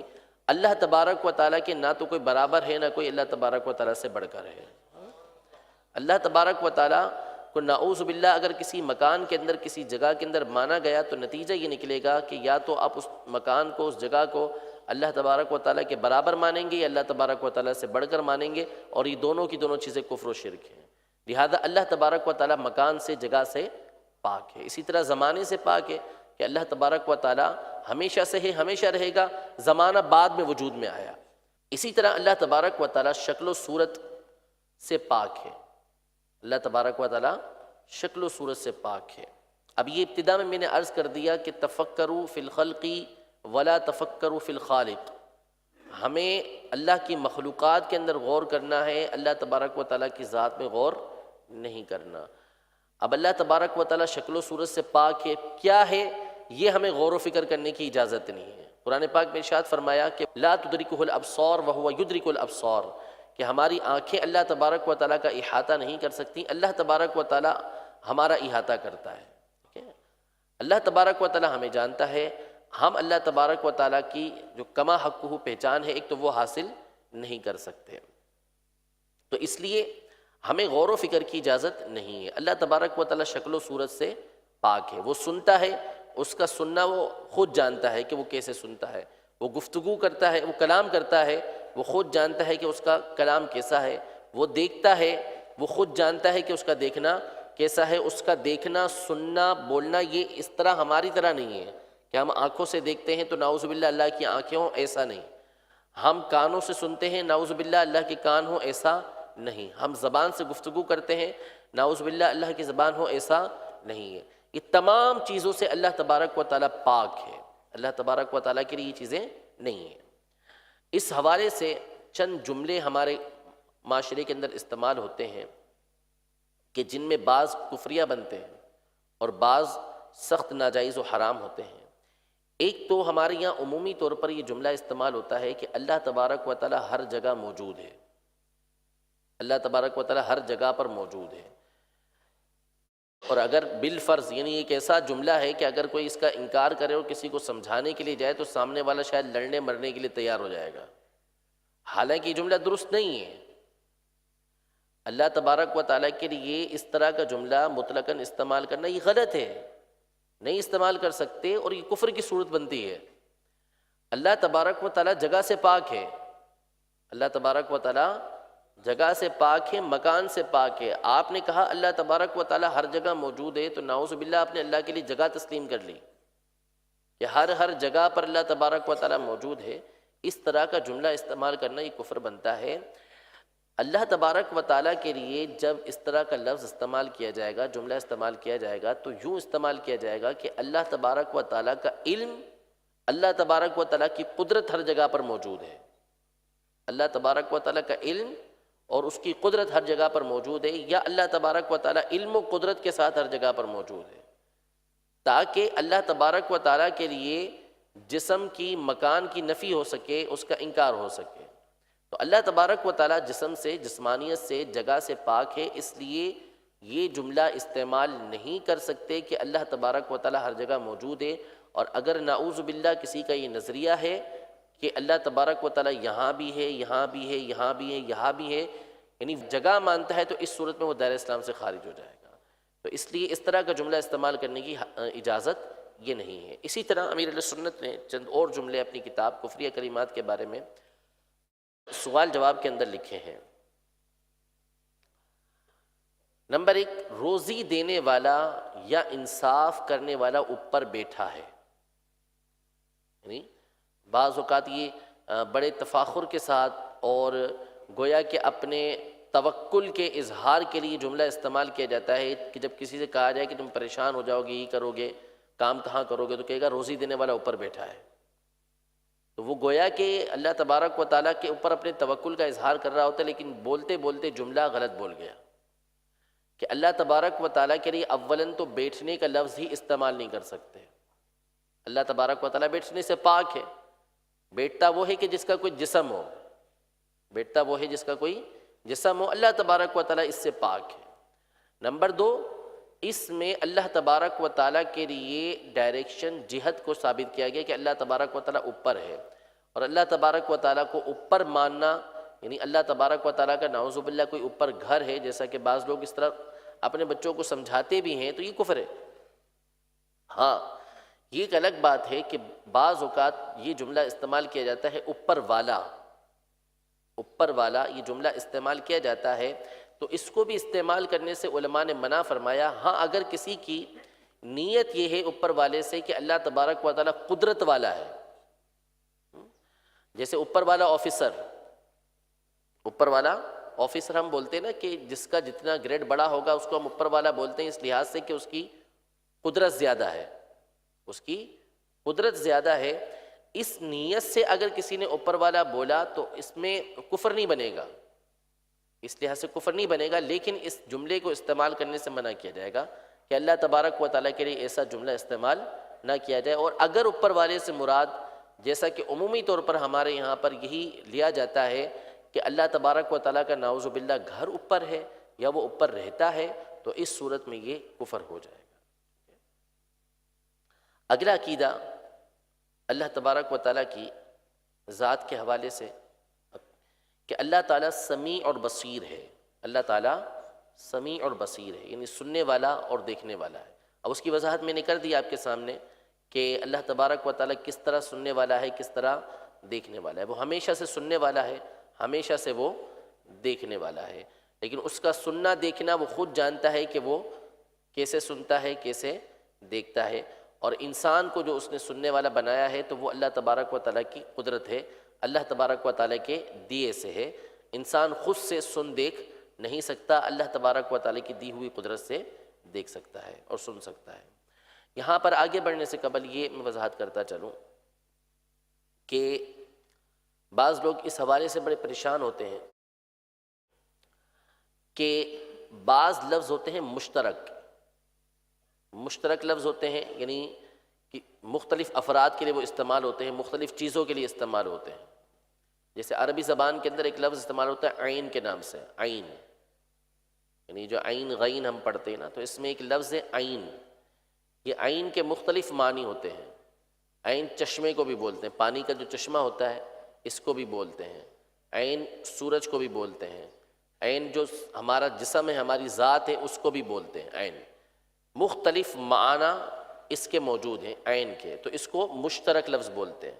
لفظ مشترک ہے یہ، یعنی مختلف چیزوں کے لیے لفظ استعمال ہوتا ہے۔ تو بعض لوگوں کو پریشانی یہ ہوتی ہے کہ ایک لفظ اللہ تبارک و تعالیٰ کی ذات کے لیے استعمال ہوا تو اب یہ سمجھتے ہیں کہ اس لفظ کا استعمال کسی اور کے لیے منع ہو گیا، یعنی کوئی بھی لفظ جب اللہ تبارک و تعالیٰ کی ذات کے لیے استعمال ہو گیا تو اب ان کے نزدیک اس لفظ کا استعمال دوسروں کے لیے ممنوع ہو جاتا ہے۔ ایسا ہرگز نہیں ہے، ایسا ہرگز نہیں ہے۔ جیسے مثال کے طور پر ہم داتا صاحب رحمۃ اللہ تعالیٰ علیہ بولتے ہیں تو بعض لوگوں کو وسوسہ گزرتا ہے کہ داتوں تو اللہ تبارک و تعالیٰ کی ذات ہے۔ ہم غوث اعظم بولتے ہیں تو بعضوں کو وسوسہ گزرتا ہے کہ غوث تو اللہ تبارک و تعالیٰ کی ذات ہے، غوث نہیں مدد کرنے والا، ٹھیک ہے۔ اسی طرح ہم نبی کریم صلی اللہ علیہ وسلم کے لیے مشکل کشا کے لفظ استعمال کرتے ہیں یا کسی اور کے لیے مشکل کشا کے لفظ استعمال کرتے ہیں، تو اس صورت میں بعض کو وسوسہ گزرتا ہے کہ یہ تو مشکل کشا تو اللہ کی ذات ہے، ٹھیک ہے، مولا تو اللہ تبارک و تعالیٰ کی ذات ہے۔ تو اس پر انشاءاللہ تبارک و تعالیٰ مستقل ہمارا بیان ہے غیر اللہ سے مدد مانگنے کے حوالے سے، اس پہ تفصیل آئے گی۔ اتنی بات عرض کر دوں کہ لفظ کا مشترک ہونا، یعنی ایک جیسے لفظ کا ہونا، ایک ہی لفظ کا ہونا اور مختلف لوگوں کے لیے اس کو استعمال کرنا، اس میں کوئی مسئلہ نہیں ہے۔ اگر غوث اللہ تبارک و تعالیٰ کی ذات ہے، غوث اللہ تبارک و تعالیٰ کی ذات ہے، تو یہ لفظ دوسری مخلوق پر بھی بولا جا سکتا ہے، اگر صرف لفظ کے استعمال کی وجہ سے، لفظ کے استعمال کی وجہ سے کسی اور کو غوث بولنا منع ہو جائے تو پھر کسی کو بھی مومن کہنا درست نہیں رہے گا، کسی کو بھی مومن کہنا درست نہیں رہے گا۔ ہم سارے کے سارے مومن ہیں۔ اللہ تبارک و تعالی نے سورۃ الحشر میں اپنے لیے مومن کا لفظ استعمال فرمایا کہ اللہ مؤمن ہے، المؤمن۔ تو اگر اس بات کو تسلیم کر لیا جائے، اس قاعدے کو تسلیم کر لیا جائے کہ جو لفظ اللہ تبارک و تعالیٰ کی ذات کے لیے استعمال ہو گیا اب وہ کسی اور کے لیے استعمال نہیں ہو سکتا، کوئی بھی لفظ ہو، تو اس صورت میں تو پھر دوسرے کو مومن کہنا ہی غلط ہو جائے گا کہ اللہ تبارک و تعالیٰ نے اپنی ذات کے لیے مومن کے لفظ استعمال کیے ہیں، اپنے لیے مومن کہا ہے، تو پھر دوسروں کو مومن نہیں کہہ سکتے۔ تو یہاں پر بنیادی چیز یہ ہے کہ اللہ تبارک و تعالیٰ کے لیے جب کوئی لفظ استعمال ہوتا ہے تو وہ اس کا حقیقی معنی ہوتا ہے، یعنی یہ حقیقتاً اسی کے لیے ہے۔ جیسے سمیع اور بصیر، سمیع اور بصیر، میں نے قرآن کی آیت آپ کے سامنے بیان کی، سورہ بنی اسرائیل کی پہلی آیت ہے اِنَّهُ هُوَ السَّمِيعُ الْبَصِيرُ، کہ اللہ ہی سننے والا اور اللہ ہی دیکھنے والا ہے۔ اب اگر ہم یہ کہہ دیں کہ چونکہ اللہ سننے والا ہے تو کیا دوسرے کو سننے والا کہہ سکتے ہیں؟ دوسرے کو سننے والا کہہ سکتے نہیں کہہ سکتے؟ ابھی کوئی کہنے لگے چونکہ اللہ سننے والا ہے اس لیے دوسرے کو سننے والا نہیں کہہ سکتے، تو ظاہر سی بات ہے کہ یہ بات غلط ہو جائے گی۔ قرآن پاک میں خود اللہ تبارک و تعالیٰ نے یہ ارشاد فرما دیا فَجَعَلْنَاهُ سَمِيعًا بَصِيرًا، کہ ہم نے انسان کو سننے والا اور دیکھنے والا یہ بنایا ہے۔ تو بات یہ ہوتی ہے کہ جب اللہ تبارک و تعالیٰ کے لیے کوئی لفظ استعمال کیا جاتا ہے، کوئی صفت استعمال کی جاتی ہے، تو اس کا مطلب ہوتا ہے کہ وہ حقیقتاً اللہ تبارک و تعالیٰ ہی کے لیے ہے، اور جب دوسرے کے لیے استعمال ہوگی تو اس کا معنی ہوگا کہ یہ اللہ تبارک و تعالیٰ کے دیے سے ہے، اللہ تبارک و تعالیٰ کی قدرت سے ہے۔ اب وہ چاہے کوئی لفظ ہو، ہاں بعض لفظ ہیں کہ وہ صرف اور صرف اللہ تبارک و تعالیٰ کی ذات کے لیے استعمال ہوتے ہیں، جیسے لفظ اللہ ہے، لفظ اللہ ہے کہ اس کا ذاتی نام ہے، اس کا ذاتی نام ہے، یہ کسی اور کو رکھنے کی اجازت نہیں ہے۔ اگلا عقیدہ، یہاں پر بھی کفریہ کلمات کے بارے میں سوال جواب کے اندر امیر اہل سنت نے کچھ جملے بیان کیے ہیں، اس میں سے ایک بہت زیادہ استعمال ہونے والا جملہ یہ ہے کہ کوئی پریشان حال یوں کہ بیٹھتا ہے کہ کیسے یقین کروں کہ اللہ عز و جل سنتا ہے، کیسے یقین کروں کہ اللہ عز و جل سنتا ہے۔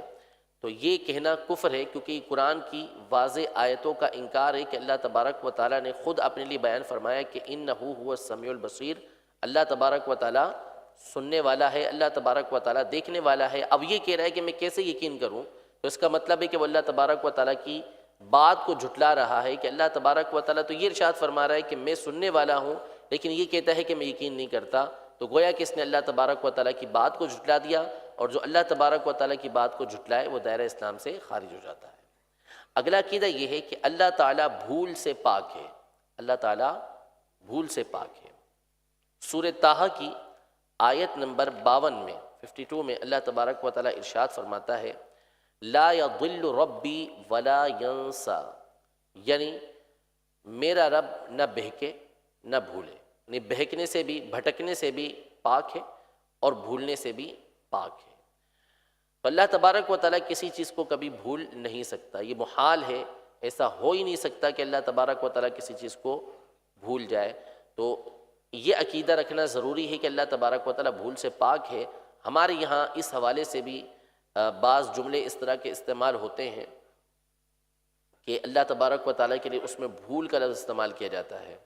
نمبر 1 یہ استعمال ہوتا ہے پریشانی کی وجہ سے، کوئی کام چل نہیں رہا تو یوں کہہ دیتے ہیں لوگ کہ میری قسمت میں شاید اللہ عز و جل کچھ لکھنا بھول گیا، یعنی یہ جملہ استعمال کر لیا جاتا ہے ہمارے یہاں پر۔ تو ایک تو اس میں اللہ تبارک و تعالیٰ کی ذات پر اعتراض ہے، دوسرا اللہ تبارک و تعالیٰ کی طرف بھول کی نسبت کرنا ہے، یعنی یہ کہنا ہے کہ اللہ تبارک و تعالیٰ بھول گیا، تو یہ کفر ہے، کیونکہ قرآن پاک کی واضح آیت ہے کہ لا یضل ربی ولا ینسا، کہ میرا رب نہ تو بھٹکتا ہے نہ بہکتا ہے اور نہ ہی میرا رب بھولتا ہے، اللہ بھول سے پاک ہے۔ وہ رب ہی کیا جو بھول جائے گا، رب تو بھول سے پاک ہے۔ اللہ تبارک و تعالیٰ کا علم زمانے سے پاک ہے، اللہ کا علم زمانے سے پاک ہے، وہ بھول نہیں سکتا، یہ ناممکن ہے۔ جو یہ عقیدہ نظریہ رکھے گا کہ اللہ تبارک و تعالیٰ بھول گیا تو اس صورت میں یہ کفر ہو جائے گا۔ اسی طرح مذاق کے اندر بعض اوقات استعمال کرتے ہیں کہ جس کی عمر لمبی ہو جائے، بہت لمبی ہو جائے، تو اس کے بارے میں کہتے ہیں کہ فلاں مرتا ہی نہیں، شاید اللہ تعالیٰ اسے بھول گیا۔ یہ جملہ استعمال کرنا بھی کفر ہے۔ اس سے اگلا عقیدہ کہ اللہ تعالیٰ کے کسی فعل پر اعتراض نہیں کیا جا سکتا، اللہ تعالیٰ کے کسی کام پر اعتراض نہیں کیا جا سکتا کہ اللہ تبارک و تعالیٰ نے یہ کیوں کیا۔ اب وہ چاہے کوئی بھی معاملہ ہو، اللہ تبارک و تعالیٰ کے لیے ہم استعمال نہیں کر سکتے۔ علامہ قاسم بن قطلبغا رحمۃ اللہ تعالیٰ علیہ، پرانے بزرگ گزرے ہیں، انہوں نے ایک کتاب لکھی ہے من یکفر ولا یشعر، کہ بعض اوقات بندہ کفر کرتا ہے اور اس کو اس چیز کا شعور بھی نہیں ہوتا، یعنی خبر بھی نہیں پڑتی۔ اس میں انہوں نے وجہ یہ لکھی کہ شیطان نے اولاً لوگوں کو دنیا کے معاملات کے اندر الجھایا، دنیا کی نعمتوں کے اندر الجھایا، لوگ دنیا کے معاملات کے اندر پڑ گئے اور آخرت سے غافل ہوتے چلے گئے۔ پھر اس کے بعد شیطان نے ان کے اوپر اس سے بڑا حملہ کیا اور ان کے ایمان سے کھیلنا شروع کیا، ان کے ایمان سے کھیلنا شروع کیا، اور نتیجتاً وہ اللہ تبارک و تعالیٰ اور اس کے حبیب صلی اللہ تعالیٰ علیہ وسلم اور دیگر چیزوں کے ساتھ کفر کرنے لگے۔ ان میں سے کفر کی ایک صورت یہ ہوتی ہے کہ اللہ تبارک و تعالیٰ کے کاموں پر اعتراض کرنا، کہ اللہ تبارک و تعالیٰ نے ایسا کیوں کیا۔ اب چاہے یہ آپ دنیاوی اعتبار سے لے لیں، چاہے آپ دینی اعتبار سے لے لیں، اگر کوئی شخص مثال کے طور پر کہتا ہے کہ اللہ تبارک و تعالیٰ نے قرآن مجید کے اندر فلاں آیت کیوں نازل فرمائی، اللہ تبارک و تعالیٰ نے قرآن مجید میں فلاں آیت کیوں نازل فرمائی، اگر یہ کوئی کہتا ہے تو اس صورت میں وہ دائرہ اسلام سے خارج ہو جائے گا۔ اللہ تبارک و تعالیٰ نے فلاں کو یہ چیز کیوں دی اور مجھے یہ چیز کیوں نہیں دی، اگر کوئی اس طریقے سے کہتا ہے تو وہ دائرہ اسلام سے خارج ہو جائے گا۔ اللہ تبارک و تعالیٰ کے کسی کام پر اعتراض نہیں کیا جا سکتا۔ قرآن پاک میں اللہ تبارک و تعالیٰ ارشاد فرماتا ہے کہ لا یسأل عما یفعل وہم یسألون، سورۃ الانبیاء کی یہ آیت ہے، یعنی اللہ تبارک و تعالیٰ جو کچھ کرتا ہے، اللہ تبارک و تعالیٰ جو کچھ کرتا ہے اس کے بارے میں اس سے سوال نہیں کیا جائے گا۔ لا یسأل عما یفعل، اللہ جو کچھ کرتا ہے اس سے اس کے بارے میں سوال نہیں کیا جائے گا۔ وہم یسألون، لوگوں سے ان کے بارے میں سوال کیا جائے گا، لوگوں سے پوچھا جائے گا۔ اللہ تبارک و تعالیٰ کو پوچھنے والا، اللہ تبارک و تعالیٰ سے سوال کرنے والا کوئی نہیں ہے۔ وہ جو کرتا ہے وہ درست کرتا ہے، اس کی کروڑا کروڑ حکمتیں ہر کام کے اندر ہوتی ہیں جو بندے کے عقل کے اندر نہیں آتی۔ تو اس لیے اللہ تبارک و تعالیٰ کی کسی بھی کام پر اعتراض نہیں کیا جا سکتا، یہ ہمارا عقیدہ ہے۔ جو اللہ تبارک و تعالیٰ کے کسی کام پر، کسی فعل کے اوپر اعتراض کرے گا وہ دائرہ اسلام سے خارج ہو جائے گا۔ اسی طرح ہمارا عقیدہ ہے کہ اللہ تعالیٰ ظالم نہیں ہے، اللہ تعالیٰ ظالم نہیں ہے۔ قرآن پاک میں کئی مقام پر اللہ تبارک و تعالیٰ نے یہ ارشاد فرمایا ان اللہ لا یظلم مثقال ذرہ، یعنی اللہ تبارک و تعالیٰ ذرہ برابر بھی کسی کے اوپر ظلم نہیں کرتا۔ اب دنیاوی اعتبار سے پریشانیاں آتی ہیں، مصیبتیں آتی ہیں، تو یہ ظلم نہیں ہے، یہ ظلم نہیں ہے کہ دنیا کے اندر کسی کے اوپر پریشانیاں آئی ہیں، مصیبتیں آئی ہیں۔ تو کل بھی میں نے عرض کی تھی کہ بحیثیت مسلمان ہمارا یہ عقیدہ اور نظریہ ہے کہ ہم نے مر کر اللہ تبارک و تعالیٰ کی بارگاہ میں حاضر ہونا ہے، اور قیامت کے دن جس کو جتنی کم نعمتیں ملی ہوں گی، اس نے اگر اس پر صبر کیا ہوگا تو اس کے بدلے میں جب وہ نعمتیں دیکھے گا تو وہ تصور کرے گا کہ کاش دنیا میں مجھے کوئی نعمت حاصل ہی نہ ہوتی۔ حتیٰ کہ یہاں تک ارشاد فرمایا کہ جو فقراء ہیں، غریب لوگ ہیں، اللہ تبارک و تعالیٰ ایک روایت کے مطابق ان کو امیروں سے 500 سال پہلے جنت کے اندر داخل فرما دے گا۔ یعنی ہم غور تو کریں نا اس کے اوپر، بات تو ہم سن لیتے ہیں لیکن اتنا غور کریں کہ 500 سال تو ہماری کسی کی عمر بھی نہیں ہوتی، 500 سال کسی کی عمر بھی نہیں ہوتی۔ تو اس کا مطلب کیا ہوا؟ مطلب یہ ہوا کہ امیر آدمی اگر جنت میں داخل ہوتا ہے، امیر آدمی جب جنت میں داخل ہوگا تو اس کے بعد نعمتیں حاصل کرنا شروع کرے گا۔ جنت کی نعمتوں سے کب لذت حاصل کرے گا؟ جب جنت کے اندر داخل ہو جائے گا۔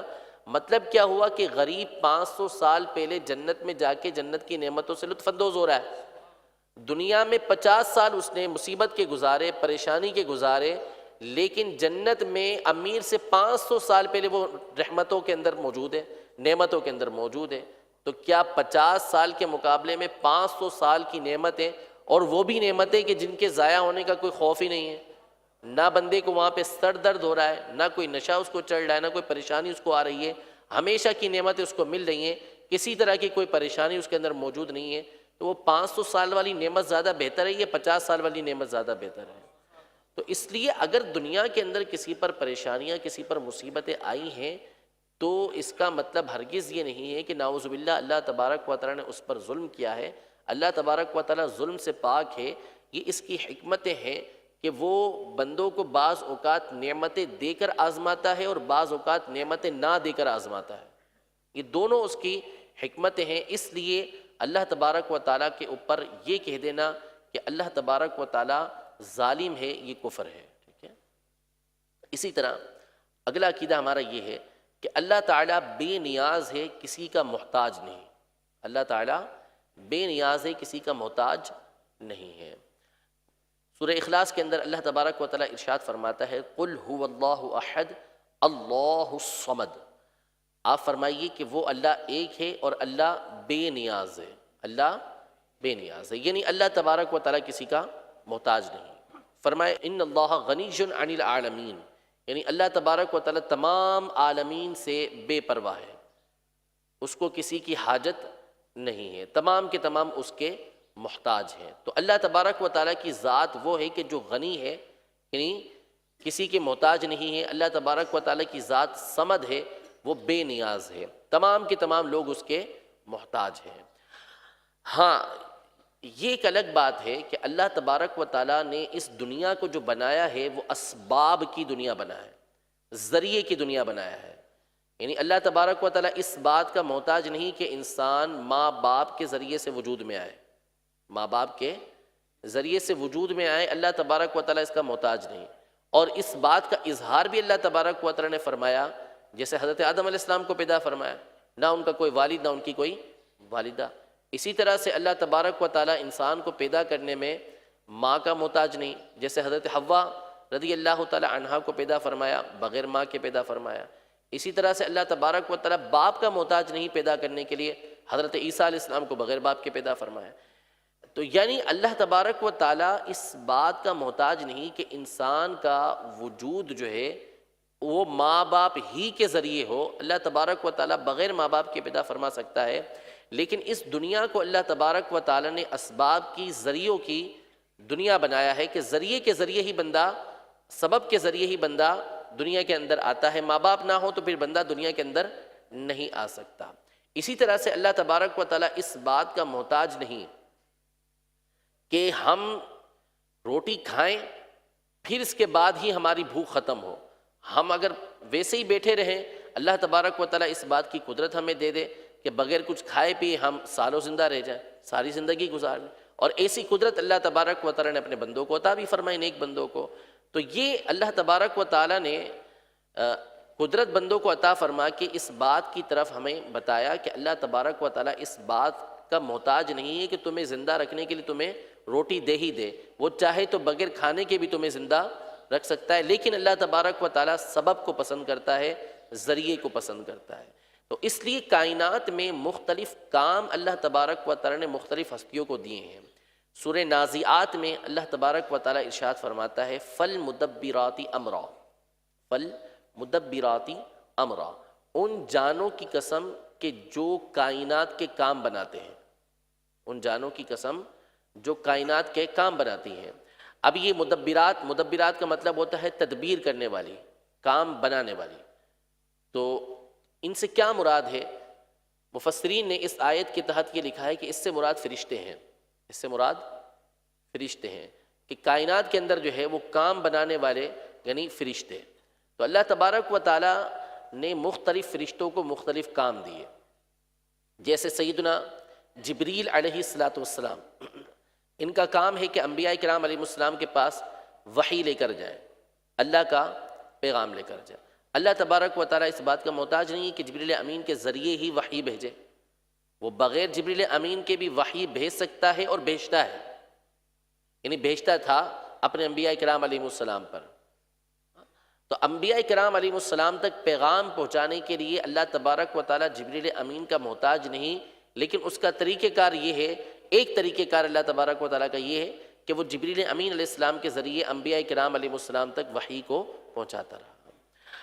اسی طرح اللہ تبارک و تعالیٰ نے حضرت سیدنا اسرافیل علیہ السلام کے ذمے کی کام لگائے کہ وہ بارش برساتے ہیں، وہ لوگوں تک رزق پہنچاتے ہیں، یہ ان کے ذمے۔ اللہ تبارک و تعالیٰ اس سے پاک ہے کہ وہ اسرافیل علیہ السلام کا محتاج ہو کہ وہ بارش برسائیں گے، وہ لوگوں تک رزق پہنچائیں گے، لیکن اسرافیل علیہ السلام کو لوگوں تک یہ چیزیں پہنچانے کے لیے ذریعہ بنا۔ ملک الموت علیہ السلام ہے، حضرت اسرائیل علیہ السلام، وہ روحیں قبض کرتے ہیں، تو اللہ تبارک و تعالیٰ نے ان کو مقرر فرمایا، حالانکہ اللہ تبارک و تعالیٰ ان کا محتاج نہیں ہے۔ تو اللہ تبارک و تعالیٰ کاموں کے لیے مخلوق کو مقرر کرتا ہے، لیکن اس کا مطلب یہ نہیں ہوتا کہ اللہ تبارک و تعالیٰ ان کا محتاج ہے یا اللہ تبارک و تعالیٰ معطل ہو کے رہ گیا، یعنی اب اللہ تبارک و تعالیٰ کا کام نہیں، انہی کا کام ہے۔ حقیقتاً کام اللہ تبارک و تعالیٰ ہی کا ہوتا ہے۔ اللہ تبارک و تعالیٰ ان افراد کو قوت دیتا ہے جس کے ذریعے سے یہ آگے کام کر رہے ہوتے ہیں۔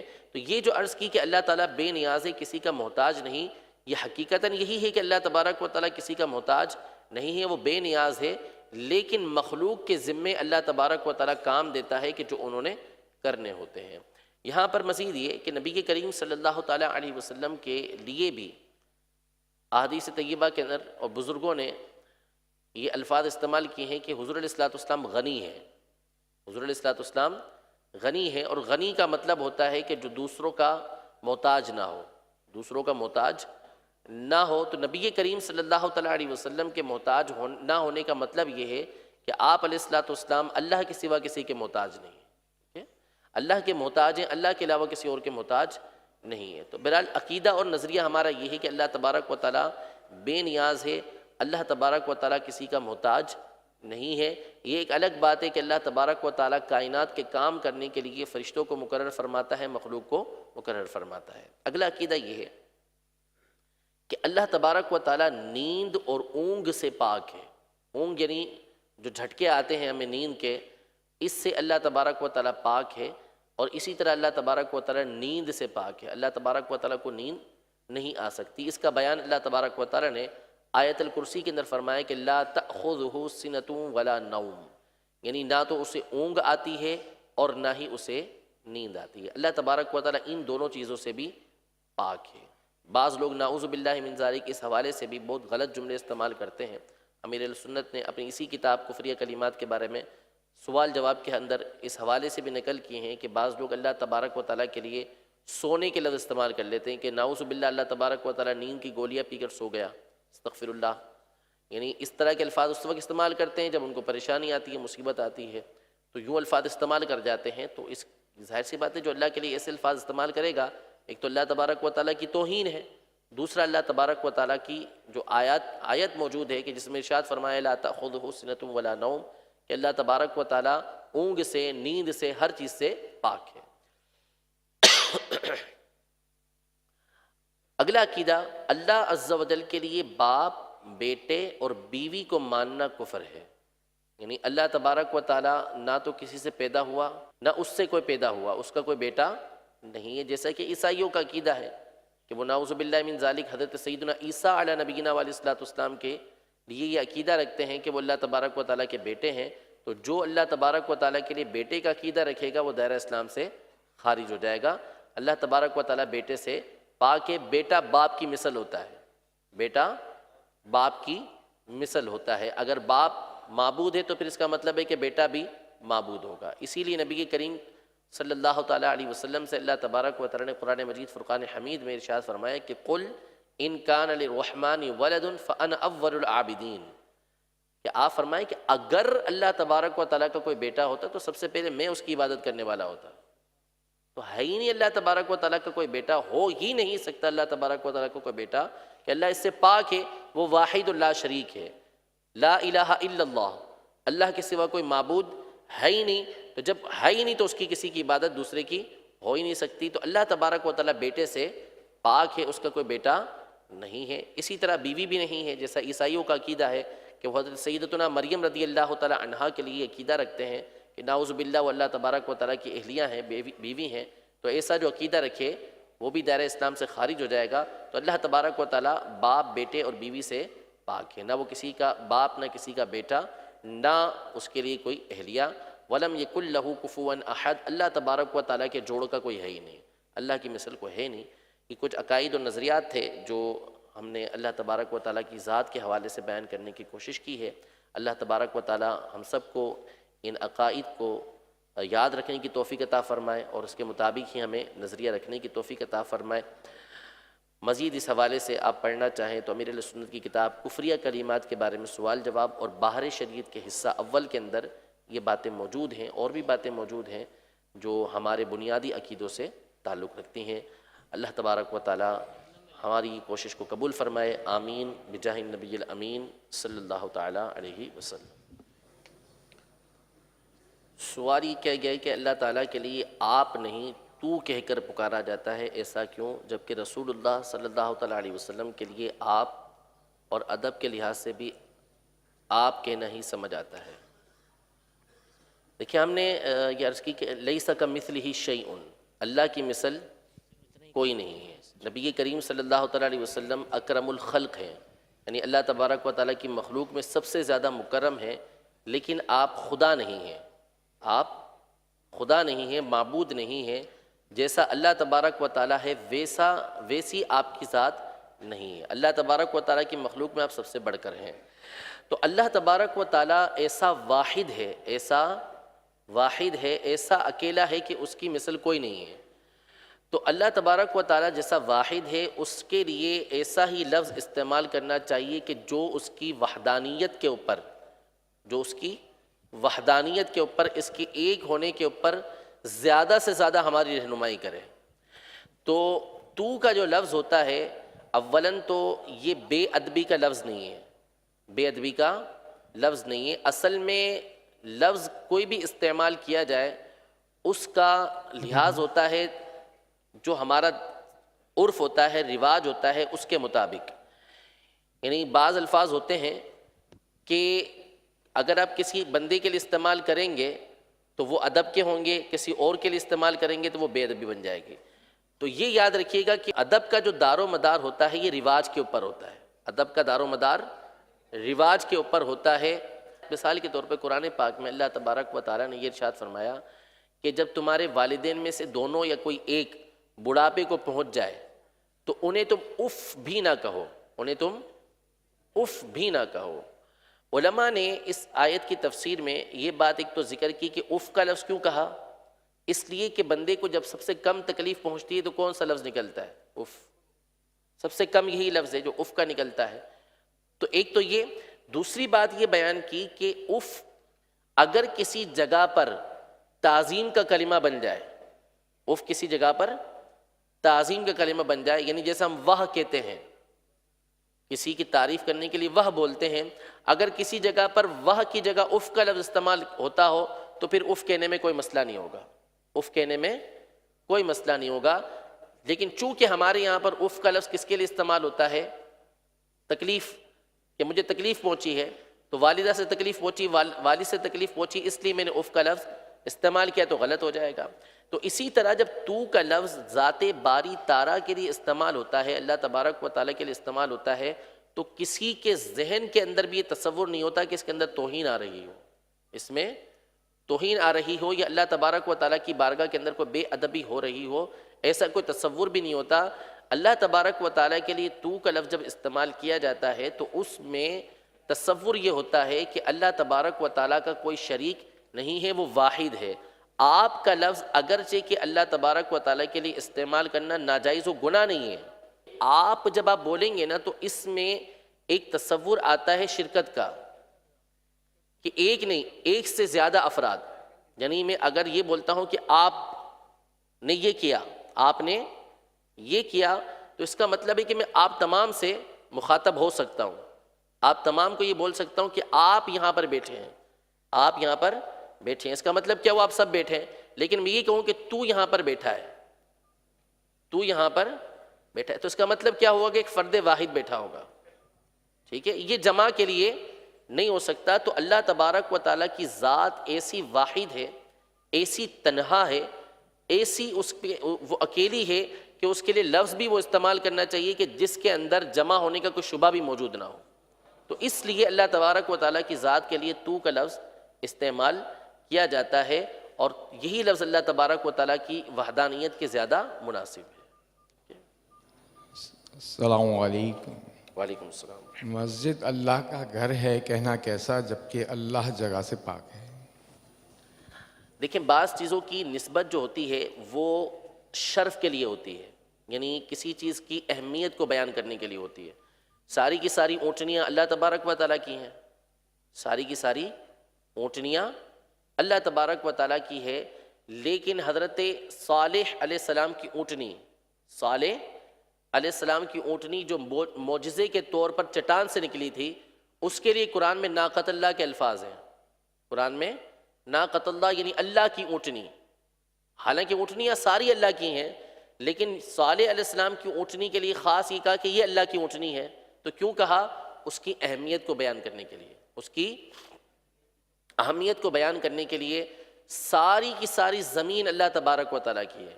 وَلِلَّهِ مُلْكُ السَّمَاوَاتِ وَالْأَرْضِ، اللہ ہی کے لیے آسمانوں اور زمینوں کی بادشاہی ہے. لیکن بعض چیزیں ہیں ان کی اہمیت کو جب بیان کرنا ہو تو اس کی نسبت کر دیتے ہیں اللہ تبارک و تعالیٰ کی طرف کہ یہ اللہ تبارک و تعالیٰ کا ہے، یہ اللہ تبارک و تعالیٰ کی. یہ کتاب اگر میری ہو، یہ کتاب میری ہو تو ٹھیک ہے، لیکن اگر یہ کہوں کہ یہ کتاب امیر اہل سنت کی ہے، یہ کتاب امیر اہل سنت کی ملکیت میں ہے، تو اس کی اہمیت ہو جائے گی، ہر ایک کی توجہ ہوگی کہ امیر اہل سنت کی کتاب ہے. تو ہم نے جب کسی کی بڑے کی طرف نسبت کی تو کیا نتیجہ نکلا؟ اس چیز کی اہمیت ہمارے دل کے اندر پیدا ہو گئی. تو اسی طرح سے بعض چیزوں کی نسبت اللہ تبارک و تعالیٰ کی طرف خاص طور پہ کی جاتی ہے، تو اس میں مقصد اس چیز کی اہمیت کو بیان کرنا ہوتا ہے، اس چیز کی اہمیت کو بیان کرنا ہوتا ہے. تو جب ہم یہ کہتے ہیں کہ بیت اللہ، کعبے کو بیت اللہ بولتے ہیں یا مسجد کو بیت اللہ بولتے ہیں، یعنی اللہ کا گھر، تو اس کا مقصد نہیں ہوتا کہ اللہ تبارک و تعالیٰ نعوذ باللہ یہاں پہ رہتا ہو، بلکہ مقصد یہ ہوتا ہے کہ اس گھر کی، اس جگہ کی اہمیت کو بیان کیا جائے. اس گھر کی، اس جگہ کی اہمیت کو بیان کیا جائے کہ یہ گھر عام گھر نہیں، بلکہ اس کا مقام اور مرتبہ اللہ تبارک و تعالیٰ کی بارگاہ میں بہت بڑا ہے، یہاں اللہ کی خاص رحمتیں نازل ہوتی ہیں. تو مسجد کو جو بیت اللہ بولا جاتا ہے، اللہ کا گھر بولا جاتا ہے، اس کا مقصود نعوذ باللہ یہ نہیں ہے کہ اللہ تبارک و تعالیٰ اس گھر کے اندر رہتا ہو، بلکہ مقصد یہ ہے کہ یہاں اللہ تبارک و تعالیٰ کی زیادہ رحمتیں نازل ہوتی ہیں، یہاں پر اللہ تبارک و تعالیٰ کی بارگاہ میں دعا زیادہ قبول ہوتی ہے. کیا اللہ میاں کہہ سکتے ہیں؟ اللہ کو میاں نہیں کہہ سکتے، اس کی اجازت نہیں ہے. میاں اصل میں مختلف معنی کے لیے استعمال ہوتا ہے. میاں کا ایک مطلب مشہور ہے ہمارے یہاں پر، میاں بھی شوہر کو بولتے ہیں، میاں بیوی. تو اللہ تبارک و تعالیٰ کے لیے ایسا لفظ استعمال نہیں کر سکتے. آج آپ نے جو کفریات کلمات کے حوالے سے جو ہماری رہنمائی فرمائی، تو کافی ایسی باتیں ہیں جو لا علمی کی طور پر کہہ چکے ہیں. تو ان حوالے سے، اس کے حوالے سے آپ ہماری کیا رہنمائی فرمائیں گے کہ اگر جو شخص اس طرح کے کفریہ کلمہ کہہ چکا ہے تو اس کے لیے اب کیا صورت نکلے گی اس سے نجات پانے کی؟ ایک تو وہ کفریہ کلمات ہیں کہ جو بندے کو یاد ہیں کہ اس نے یہ الفاظ بولے تھے. نعوذ باللہ کسی نے یہی غم کی حالت میں کہہ دیا تھا کہ اللہ تبارک و تعالیٰ نے ہم پر ظلم کیا، نعوذ باللہ من ذالک. اگر یہ لفظ کسی نے بول دیا تھا اور اس کو یاد بھی ہے تو اس کو باقاعدہ اس سے توبہ کرنا پڑے گی کہ میں نے یہ کلمہ بولا تھا، میں اس سے توبہ کرتا ہوں، میں اس سے بیزار ہوتا ہوں. اور اگر اس کو یاد ہی نہیں ہے کہ اس نے اس طرح کے کلمات بولے تھے، لیکن اس کو پتہ ہے کہ میں اس طرح کے کلمات بولتا رہتا ہوں، عادت ہے، تو یہ کہے کہ مجھ سے جو بھی اس طرح کے کلمات نکلے ہیں میں اس سے توبہ کرتا ہوں. اور ویسے بھی امیر علیہ سنت نے اس حوالے سے ہمیں ترغیب دی ہے کہ بار بار تجدید ایمان کرتے رہنا چاہیے. کم از کم رات بندہ سونے سے قبل اپنی یہ عادت بنا لے کہ تجدید ایمان کرے. نبی کریم صلی اللہ تعالیٰ علیہ وآلہ وسلم نے بھی حدیث پاک میں ارشاد فرمایا کہ جدد الایمان، اپنے ایمان کی تجدید کرتے رہا کرو، یعنی لا الہ الا اللہ کہتے رہا کرو، کلمہ پڑھتے رہا کرو.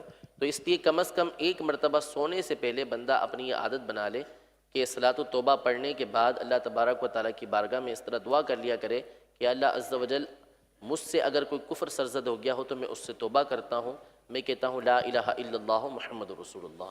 یہ پڑھنے کی اپنی عادت بنا لیں. اچھا، یہاں پر ایک اور بات میں عرض کرتا چلوں کہ ایک تو ہے احتیاط، ایک ہے احتیاط. بعض لوگ وسوسوں کے شکار ہو جاتے ہیں. وسوسوں کا شکار نہیں ہونا. وسوسوں کا شکار ہونا یہ خطرناک ہے، یہ چیز پھر بندہ پریشان ہو جاتا ہے اور پھر اس کا حل نکلتا نہیں ہے آرام سے. اس لیے وسوسوں کے اندر نہیں پڑنا. احتیاط الگ چیز ہے کہ احتیاطاً ہم رات سونے سے پہلے توبہ کر رہے ہیں، اچھی باتیں کرتے رہنا چاہیے، لیکن مجھ سے یہ ہو گیا ہوگا، مجھ سے وہ ہو گیا ہوگا، یا اپنے دل کے اندر خیالات لے کر آنا یا آ جائیں تو پھر اس کے پیچھے پڑے رہنا، اس کی اجازت نہیں ہے. اس کے لیے بہترین ذریعہ یہ ہے کہ امیر اہل سنت کا رسالہ وسوسے اور ان کا علاج، وسوسے اور ان کا علاج، یہ حقیقتاً امت کے لیے ایک بہت بڑی نعمت ہے. صرف اس کا ابتدائی حصہ آپ جب پڑھیں گے نا تو آپ کو پتہ چلے گا کہ آپ کی کتنی مشکلات حل ہو جائیں گے. کیونکہ وسوسے ایک ایسی بیماری ہے کہ صحابہ کرام علیہم رضوان کو بھی یہ آتے رہے وسوسے. جبھی وہ بارگاہ رسالت میں حاضر ہوئے، اور ان کا حاضر ہونا بھی اللہ تبارک و تعالیٰ کی رحمت تھی کہ حضور علیہ الصلوۃ والسلام نے ہمیں اس کا علاج بیان فرما دیا کہ وسوسے پر ہماری کوئی پکڑ نہیں ہے. تو وسوسے کے پیچھے نہیں پڑنا. ہاں واقعی اگر کسی نے اس طرح کے جملے بولے ہیں تو پھر اس سے اس کو توبہ کرنا ہوگی. تو اس رسالے کو حاصل کریں، وسوسے اور ان کا علاج، اور اس کو بار بار پڑھتے رہیں. اللہ تبارک و تعالیٰ ہماری یہ تمام کوشش کو اپنی بارگاہ میں شرف قبولیت عطا فرمائے. آمین بجاہ النبی الامین صلی اللہ تعالیٰ علیہ وسلم. انشاءاللہ عز و جل اب مدنی قاعدے کا سلسلہ ہوگا.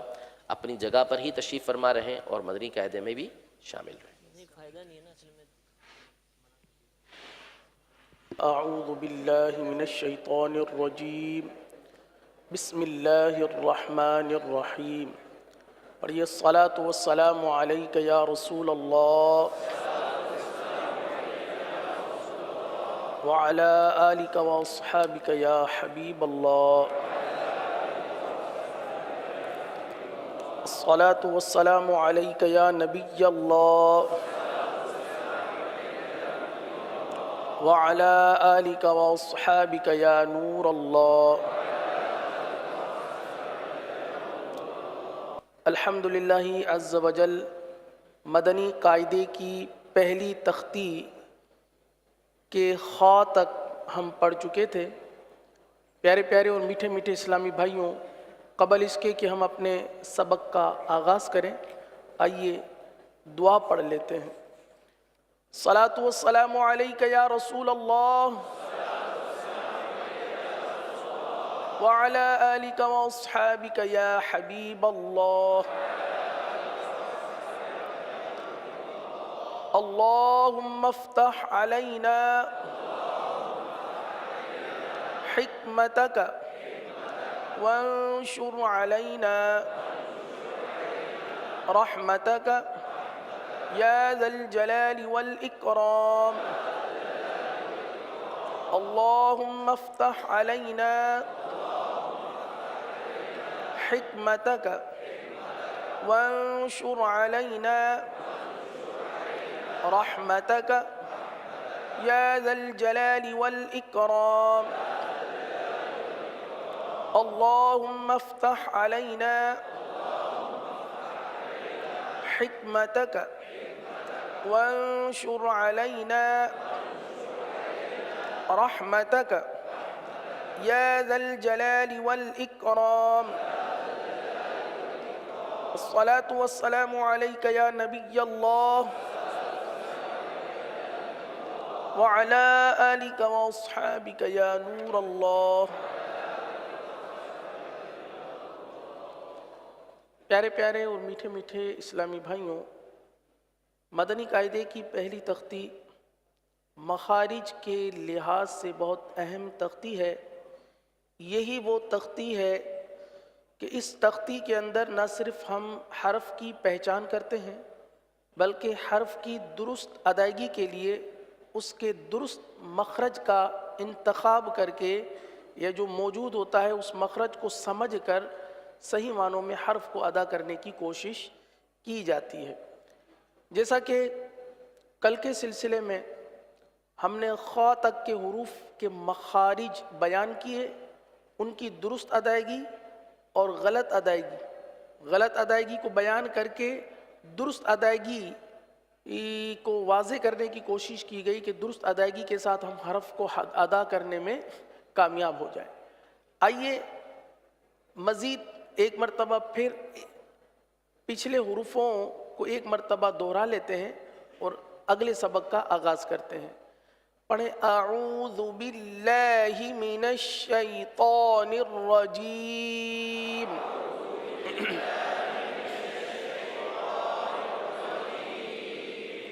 بسم اللہ الرحمن الرحیم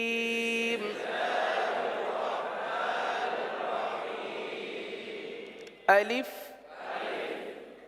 با تا ثا جیم حا خا. اور آج کا جو سبق ہے وہ اب ہم شروع کر رہے ہیں. دال. پیارے اور میٹھے اسلامی بھائیوں، دال کا مخرج پہلے سن لیجئے کہ زبان کی نوک اور اوپر کے دانتوں کی جڑ سے یہ حرف ادا ہوتا ہے. زبان کی نوک اور اوپر کے دانتوں کی جڑ سے یہ حرف ادا ہوتا ہے. جس طرح تا ادا کیا تھا اسی طرح دال کو بھی ادا کریں گے. دال. جس طرح تا میں سختی تھی اسی طرح دال میں بھی کچھ سختی ہے. دال.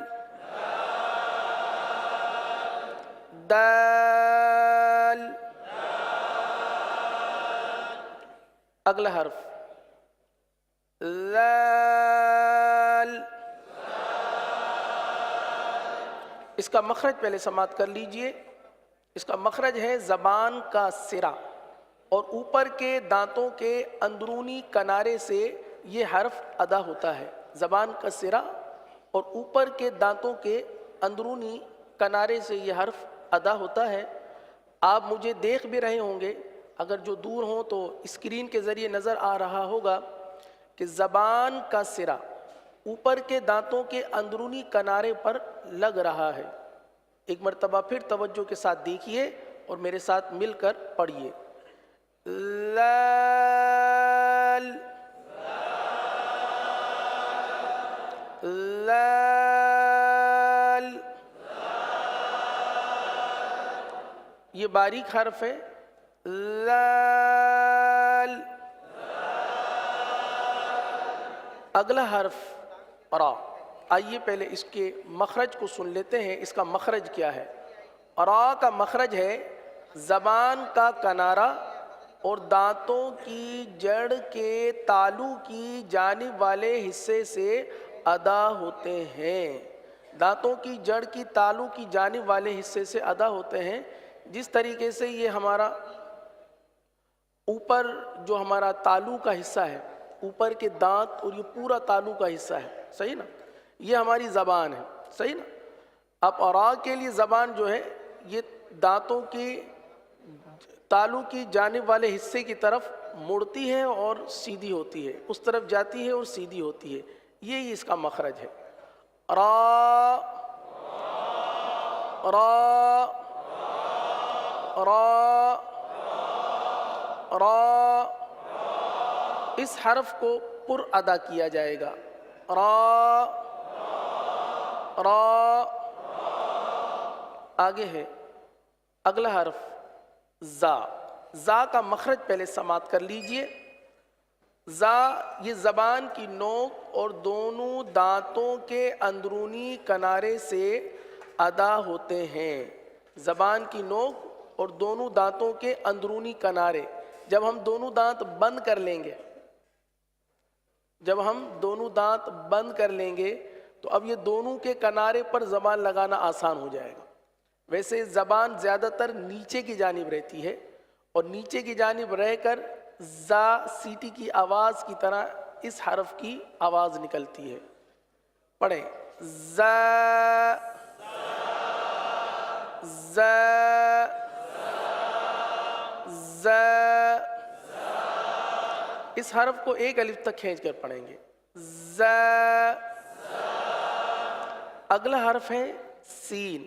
سین کا بھی وہی مخرج ہے جو زا کا مخرج تھا. زا میں بھی سیٹی کی آواز آتی ہے، سین میں بھی سیٹی کی آواز نکلتی ہے. زا کو ایک الف تک کھینچ کر پڑھا تھا، سین کو 3 الف تک کھینچ کر پڑھا جائے گا. میرے ساتھ مل کر پڑھ لیجئے. سین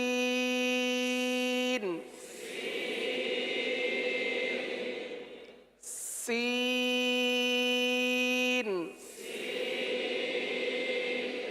سین. اگلا حرف ہے شین، 3 نقطوں والا. صحیح. اب شین کا مخرج آپ سماعت کر لیجئے. بہت ہی آسان مخرج ہے. زبان کے درمیان اور تالو کے درمیان سے یہ حرف ادا ہوتے ہیں.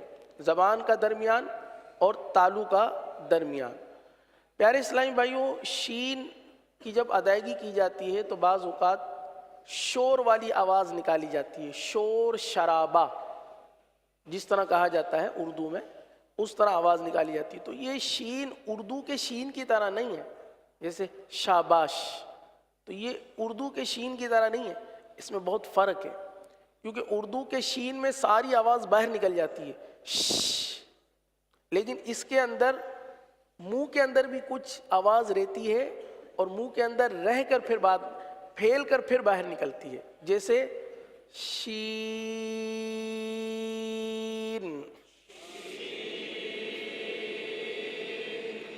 اردو کا شین شین، اردو کا شین. اور قرآن پاک کا جو شین ہے، جو حرف شین ہے، اس کی آواز میں فرق. دوبارہ سن لیجیے. جو قرآن پاک والا شین ہے وہی پڑھا رہا ہوں. شین.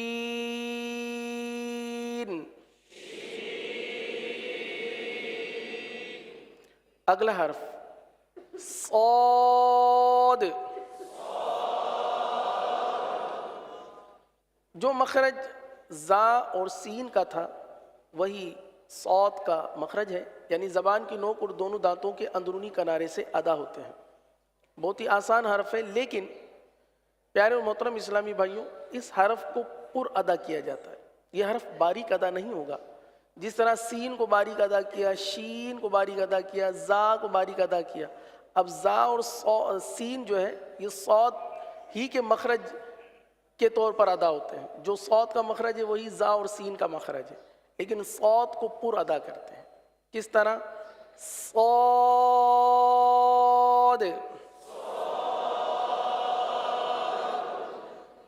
حروف مستعلیہ کی جب بھی ادائیگی کرنا ہو تو ایک بات یاد رکھیے گا. حروف مستعلیہ جو 7 ہیں، ان کی ادائیگی کا آسان طریقہ یہ ہے، یا ان کی ادائیگی کس طرح کی جائے اس کو سمجھنے کے لیے بہترین طریقہ یہ ہے کہ آپ زبان کی جڑ کا جو حصہ ہے، ہماری جو زبان ہے پوری زبان منہ کے اندر، اس کی جو جڑ والا حصہ ہے اس کو آپ تالو کی طرف بلند کر لیجئے. جڑ کے حصے کو تالو کی طرف بلند کر لیجئے. یعنی یہ حصہ زبان کا اس طریقے سے تالو کی طرف بلند ہو جائے گا. صحیح ہے؟ تو اس سے وہ حرف پر ادا ہو جاتا ہے. زبان کی جڑ اٹھائیں گے حرف پر ہو جائے گا. اب آپ بھی اس کی پریکٹس کیجئے. صاد.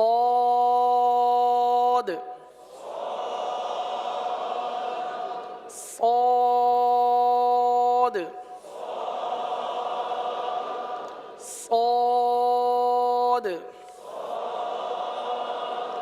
اگلا حرف ہے ضاد. پہلے ضاد کا مخرج سماعت کر لیجئے.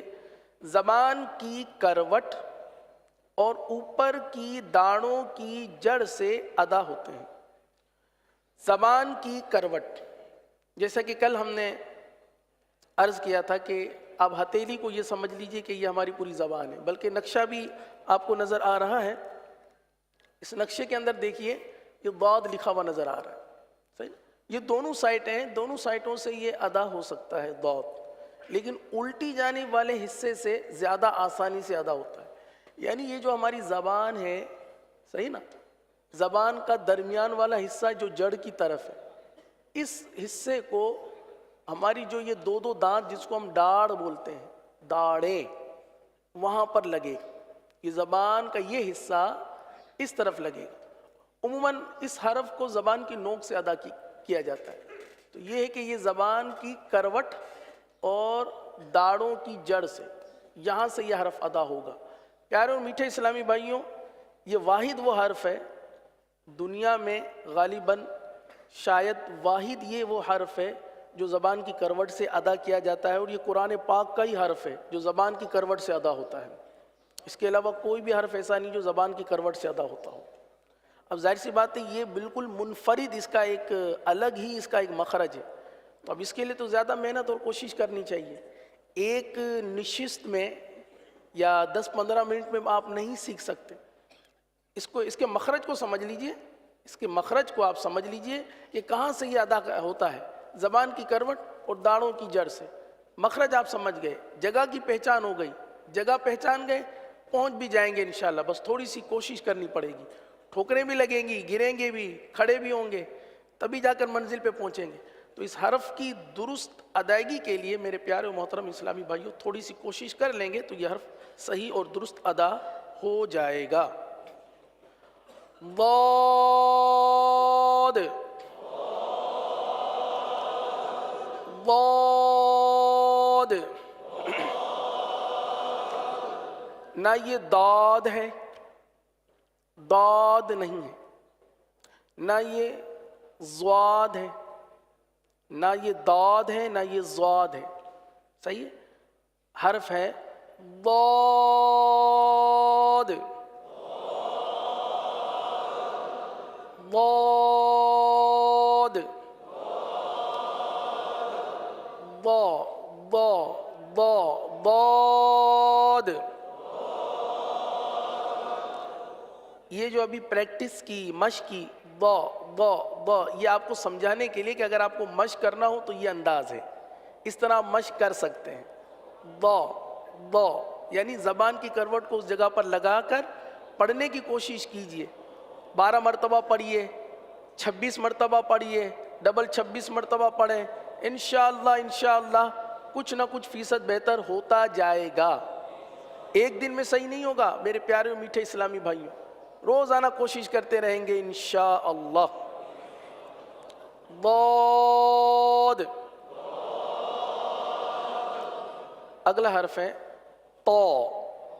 تو کا پہلے مخرج سماعت کر لیجئے، جو تا اور دال کا مخرج تھا وہی تو کا مخرج ہے، یعنی زبان کی نوک اور اوپر کے دانتوں کی جڑ سے ادا ہوتے ہیں، جہاں سے دال ادا ہوا تھا، جہاں سے تا ادا ہوا تھا۔ اب تو کو ادا کرنے میں بہت ساری غلطیاں کرتے ہیں۔ توئیں، اردو میں توئیں پڑھا جاتا ہے نا، توئیں تو چونکہ ناک میں جاتا ہے، ناک سے پڑھا جاتا ہے یہ، تو جب ہم قرآن پاک پڑھنے آتے ہیں تو سمجھتے ہیں کہ شاید یہ ناک سے ہی پڑھا جانے والا وہ حرف ہے، تو تواں پڑھتے ہیں، تواں، تو یہ تواں نہیں ہے۔ آسان طریقہ بتا دوں،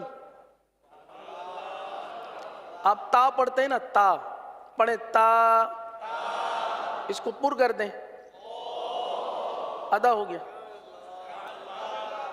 تا، تو، مخرج ایک ہی ہے، مخرج ایک ہی ہے، صرف کیا کر دیا آپ نے، حرف کو پر کر دیا، تو حرف کو صرف پر کرنا ہے۔ تو، تو، اچھا یہ حرف شدت کے ساتھ ادا ہوتا ہے، جس طرح تا، دال ادا کیا تھا نا، اسی طرح شدت کے ساتھ لیکن پر ادا ہوگا، اور پر کرنے کا بھی کوئی مشکل مرحلہ نہیں ہے، آسانی کر دی ہے، کیا؟ زبان کی جڑ والے حصے کو تالو کی طرف بلند کر دیں گے، حرف پر ہو جائے گا انشاءاللہ۔ تو، تو، تو، اگلا حرف ہے وا، صحیح ہے؟ اس کا مخرج ہے زبان کا سرا اوپر کے دانتوں کے اندرونی کنارے سے ادا ہوتے ہیں، جہاں سے سا ادا ہوا تھا، جہاں سے لال ادا ہوا تھا، وہیں سے یہ حرف ادا ہوگا، وا۔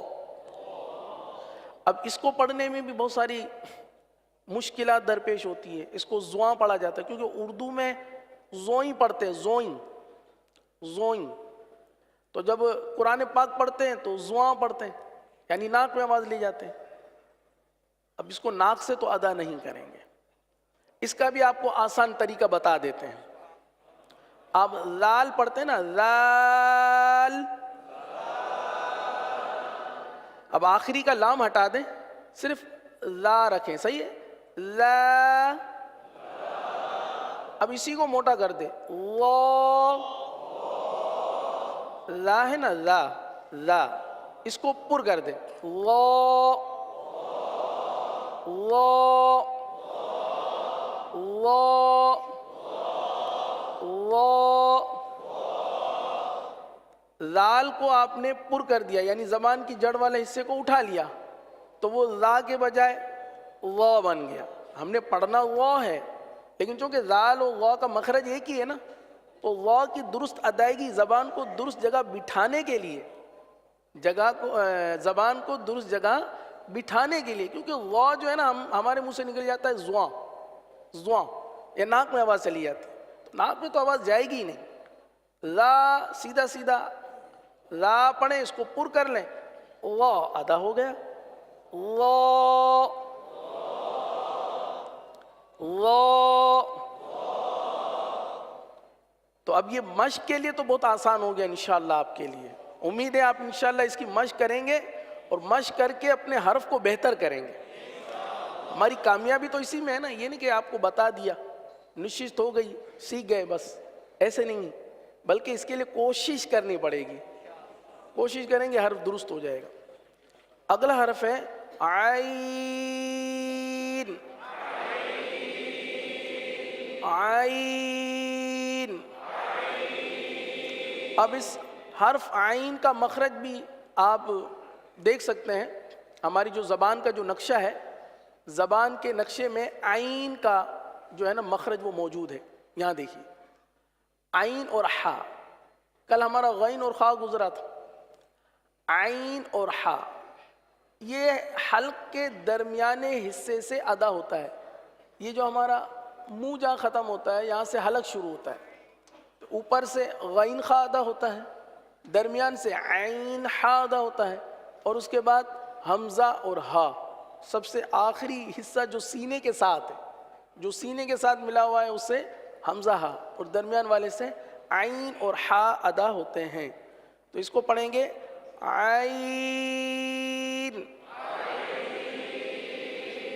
عین، عین۔ اگلا حرف ہے غین، جو خا کا مخرج ہے، حلق کا سب سے اوپر والا حصہ، جہاں سے خا ادا ہوتا ہے وہیں سے غین بھی ادا ہوتا ہے، غین، غین۔ غین کے حوالے سے بعض پڑھتے ہیں غین کو گاف پڑھتے ہیں، ہماری مادری زبان میں گاف پڑھا جاتا ہے نا۔ اب کسی کا نام غفور ہے تو ہم اپنی مادری زبان والا گاف لے آتے ہیں، تو وہی عادت ہماری جب استغفار پڑھتے تو استغفر اللہ، تغ پڑھتے ہیں یا تک پڑھتے ہیں، استغفر اللہ، غین تو نکلتا ہی نہیں،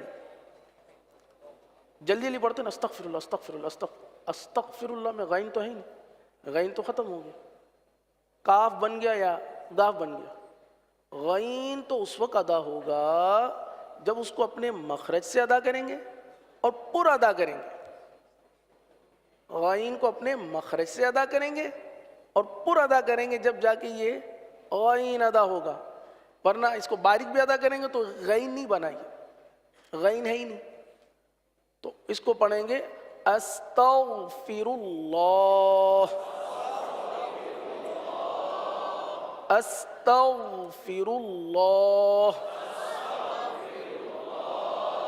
استغفر اللہ نہیں پڑھیں گے، استغفر اللہ۔ چلیں حرف کو درست کرنے کے ساتھ ساتھ ہم نے آج استغفر اللہ بھی درست کر لیا۔ غین، غین۔ اگلا حرف ہے فا، یہ اوپر کے دانت اور نیچے کے ہونٹوں کا جو تر حصہ ہوتا ہے وہاں سے ادا ہوتے ہیں۔ جیسے کہ میں نے پہلے بتایا تھا کہ ہونٹوں کے دو حصے ہوتے ہیں، ایک جو باہر رہتا ہے وہ خشک رہتا ہے، اور جو تھوڑا سا دانتوں کے ساتھ رہتا ہے یا بند ہو جاتا ہے وہ تر رہتا ہے، تو وہاں سے ادا کریں گے فا، فا قاف.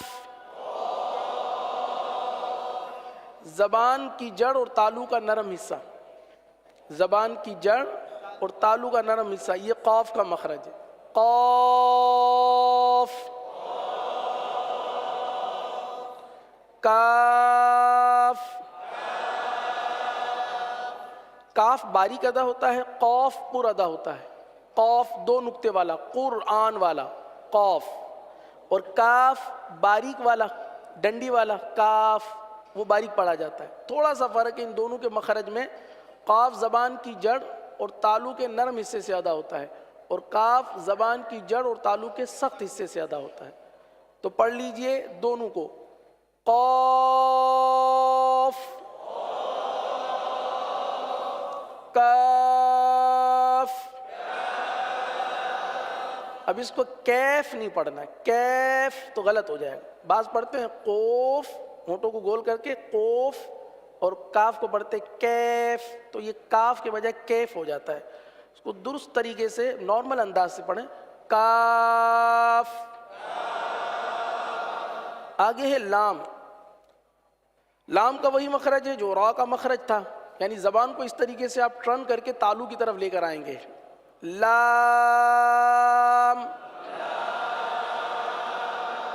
لام. آگے ہے میم. دونوں ہونٹوں کے خشک حصے سے ادا ہوتا ہے. میم. میم. اگلا حرف نون. یہ لام، را اور نون، ان تینوں کا مخرج ایک ہی ہے. نون.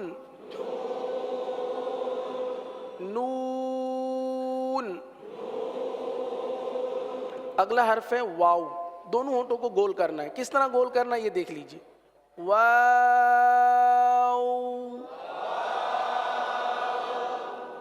آخر میں جلد بازی کے ساتھ ہونٹوں کو گول نہ کیجئے. واو واو نہیں ہے. واو. ہا. ہا. حلق کے آخر والے حصے سے. ہا. حمزہ. یہ بھی حلق کے آخر والے حصے سے. حمزہ. یا. زبان کا درمیان اور تالو کا درمیان. یا. یا. الحمدللہ عز و جل ہماری پہلی تختی کا اختتام ہوا ہے. پیارے اسلامی بھائیوں، نماز کے اذکار میں ایک لفظ ہے پہلا، اللہ اکبر، تکبیر تحریمہ. اس کو 3 مرتبہ دہرا لیتے ہیں تو ہمارے نماز کے اذکار کا سلسلہ بھی شروع ہو جائے گا. انشاءاللہ اس کی بھی درستی شروع ہو جائے گی. تکبیر تحریمہ. اللہ اکبر. اللہ کے نام کو پور پڑھیں گے. اللہ اکبر. اللہ اکبر نہیں، اکبر، اک زبر. اللہ اکبر. را کو پور کر لیں. اللہ اکبر. اللہ عز و جل ہم سب کو درست طریقے سے قرآن کریم پڑھنے کی توفیق عطا فرمائے. آمین بجاہ النبی الامین صلی اللہ تعالی علیہ وسلم. صلو علی الحبیب. گزارے کیسے زندگی، آؤ علماء سے پوچھ لیں. آئے جو مشکل پیش کوئی، آؤ علماء سے پوچھ لیں.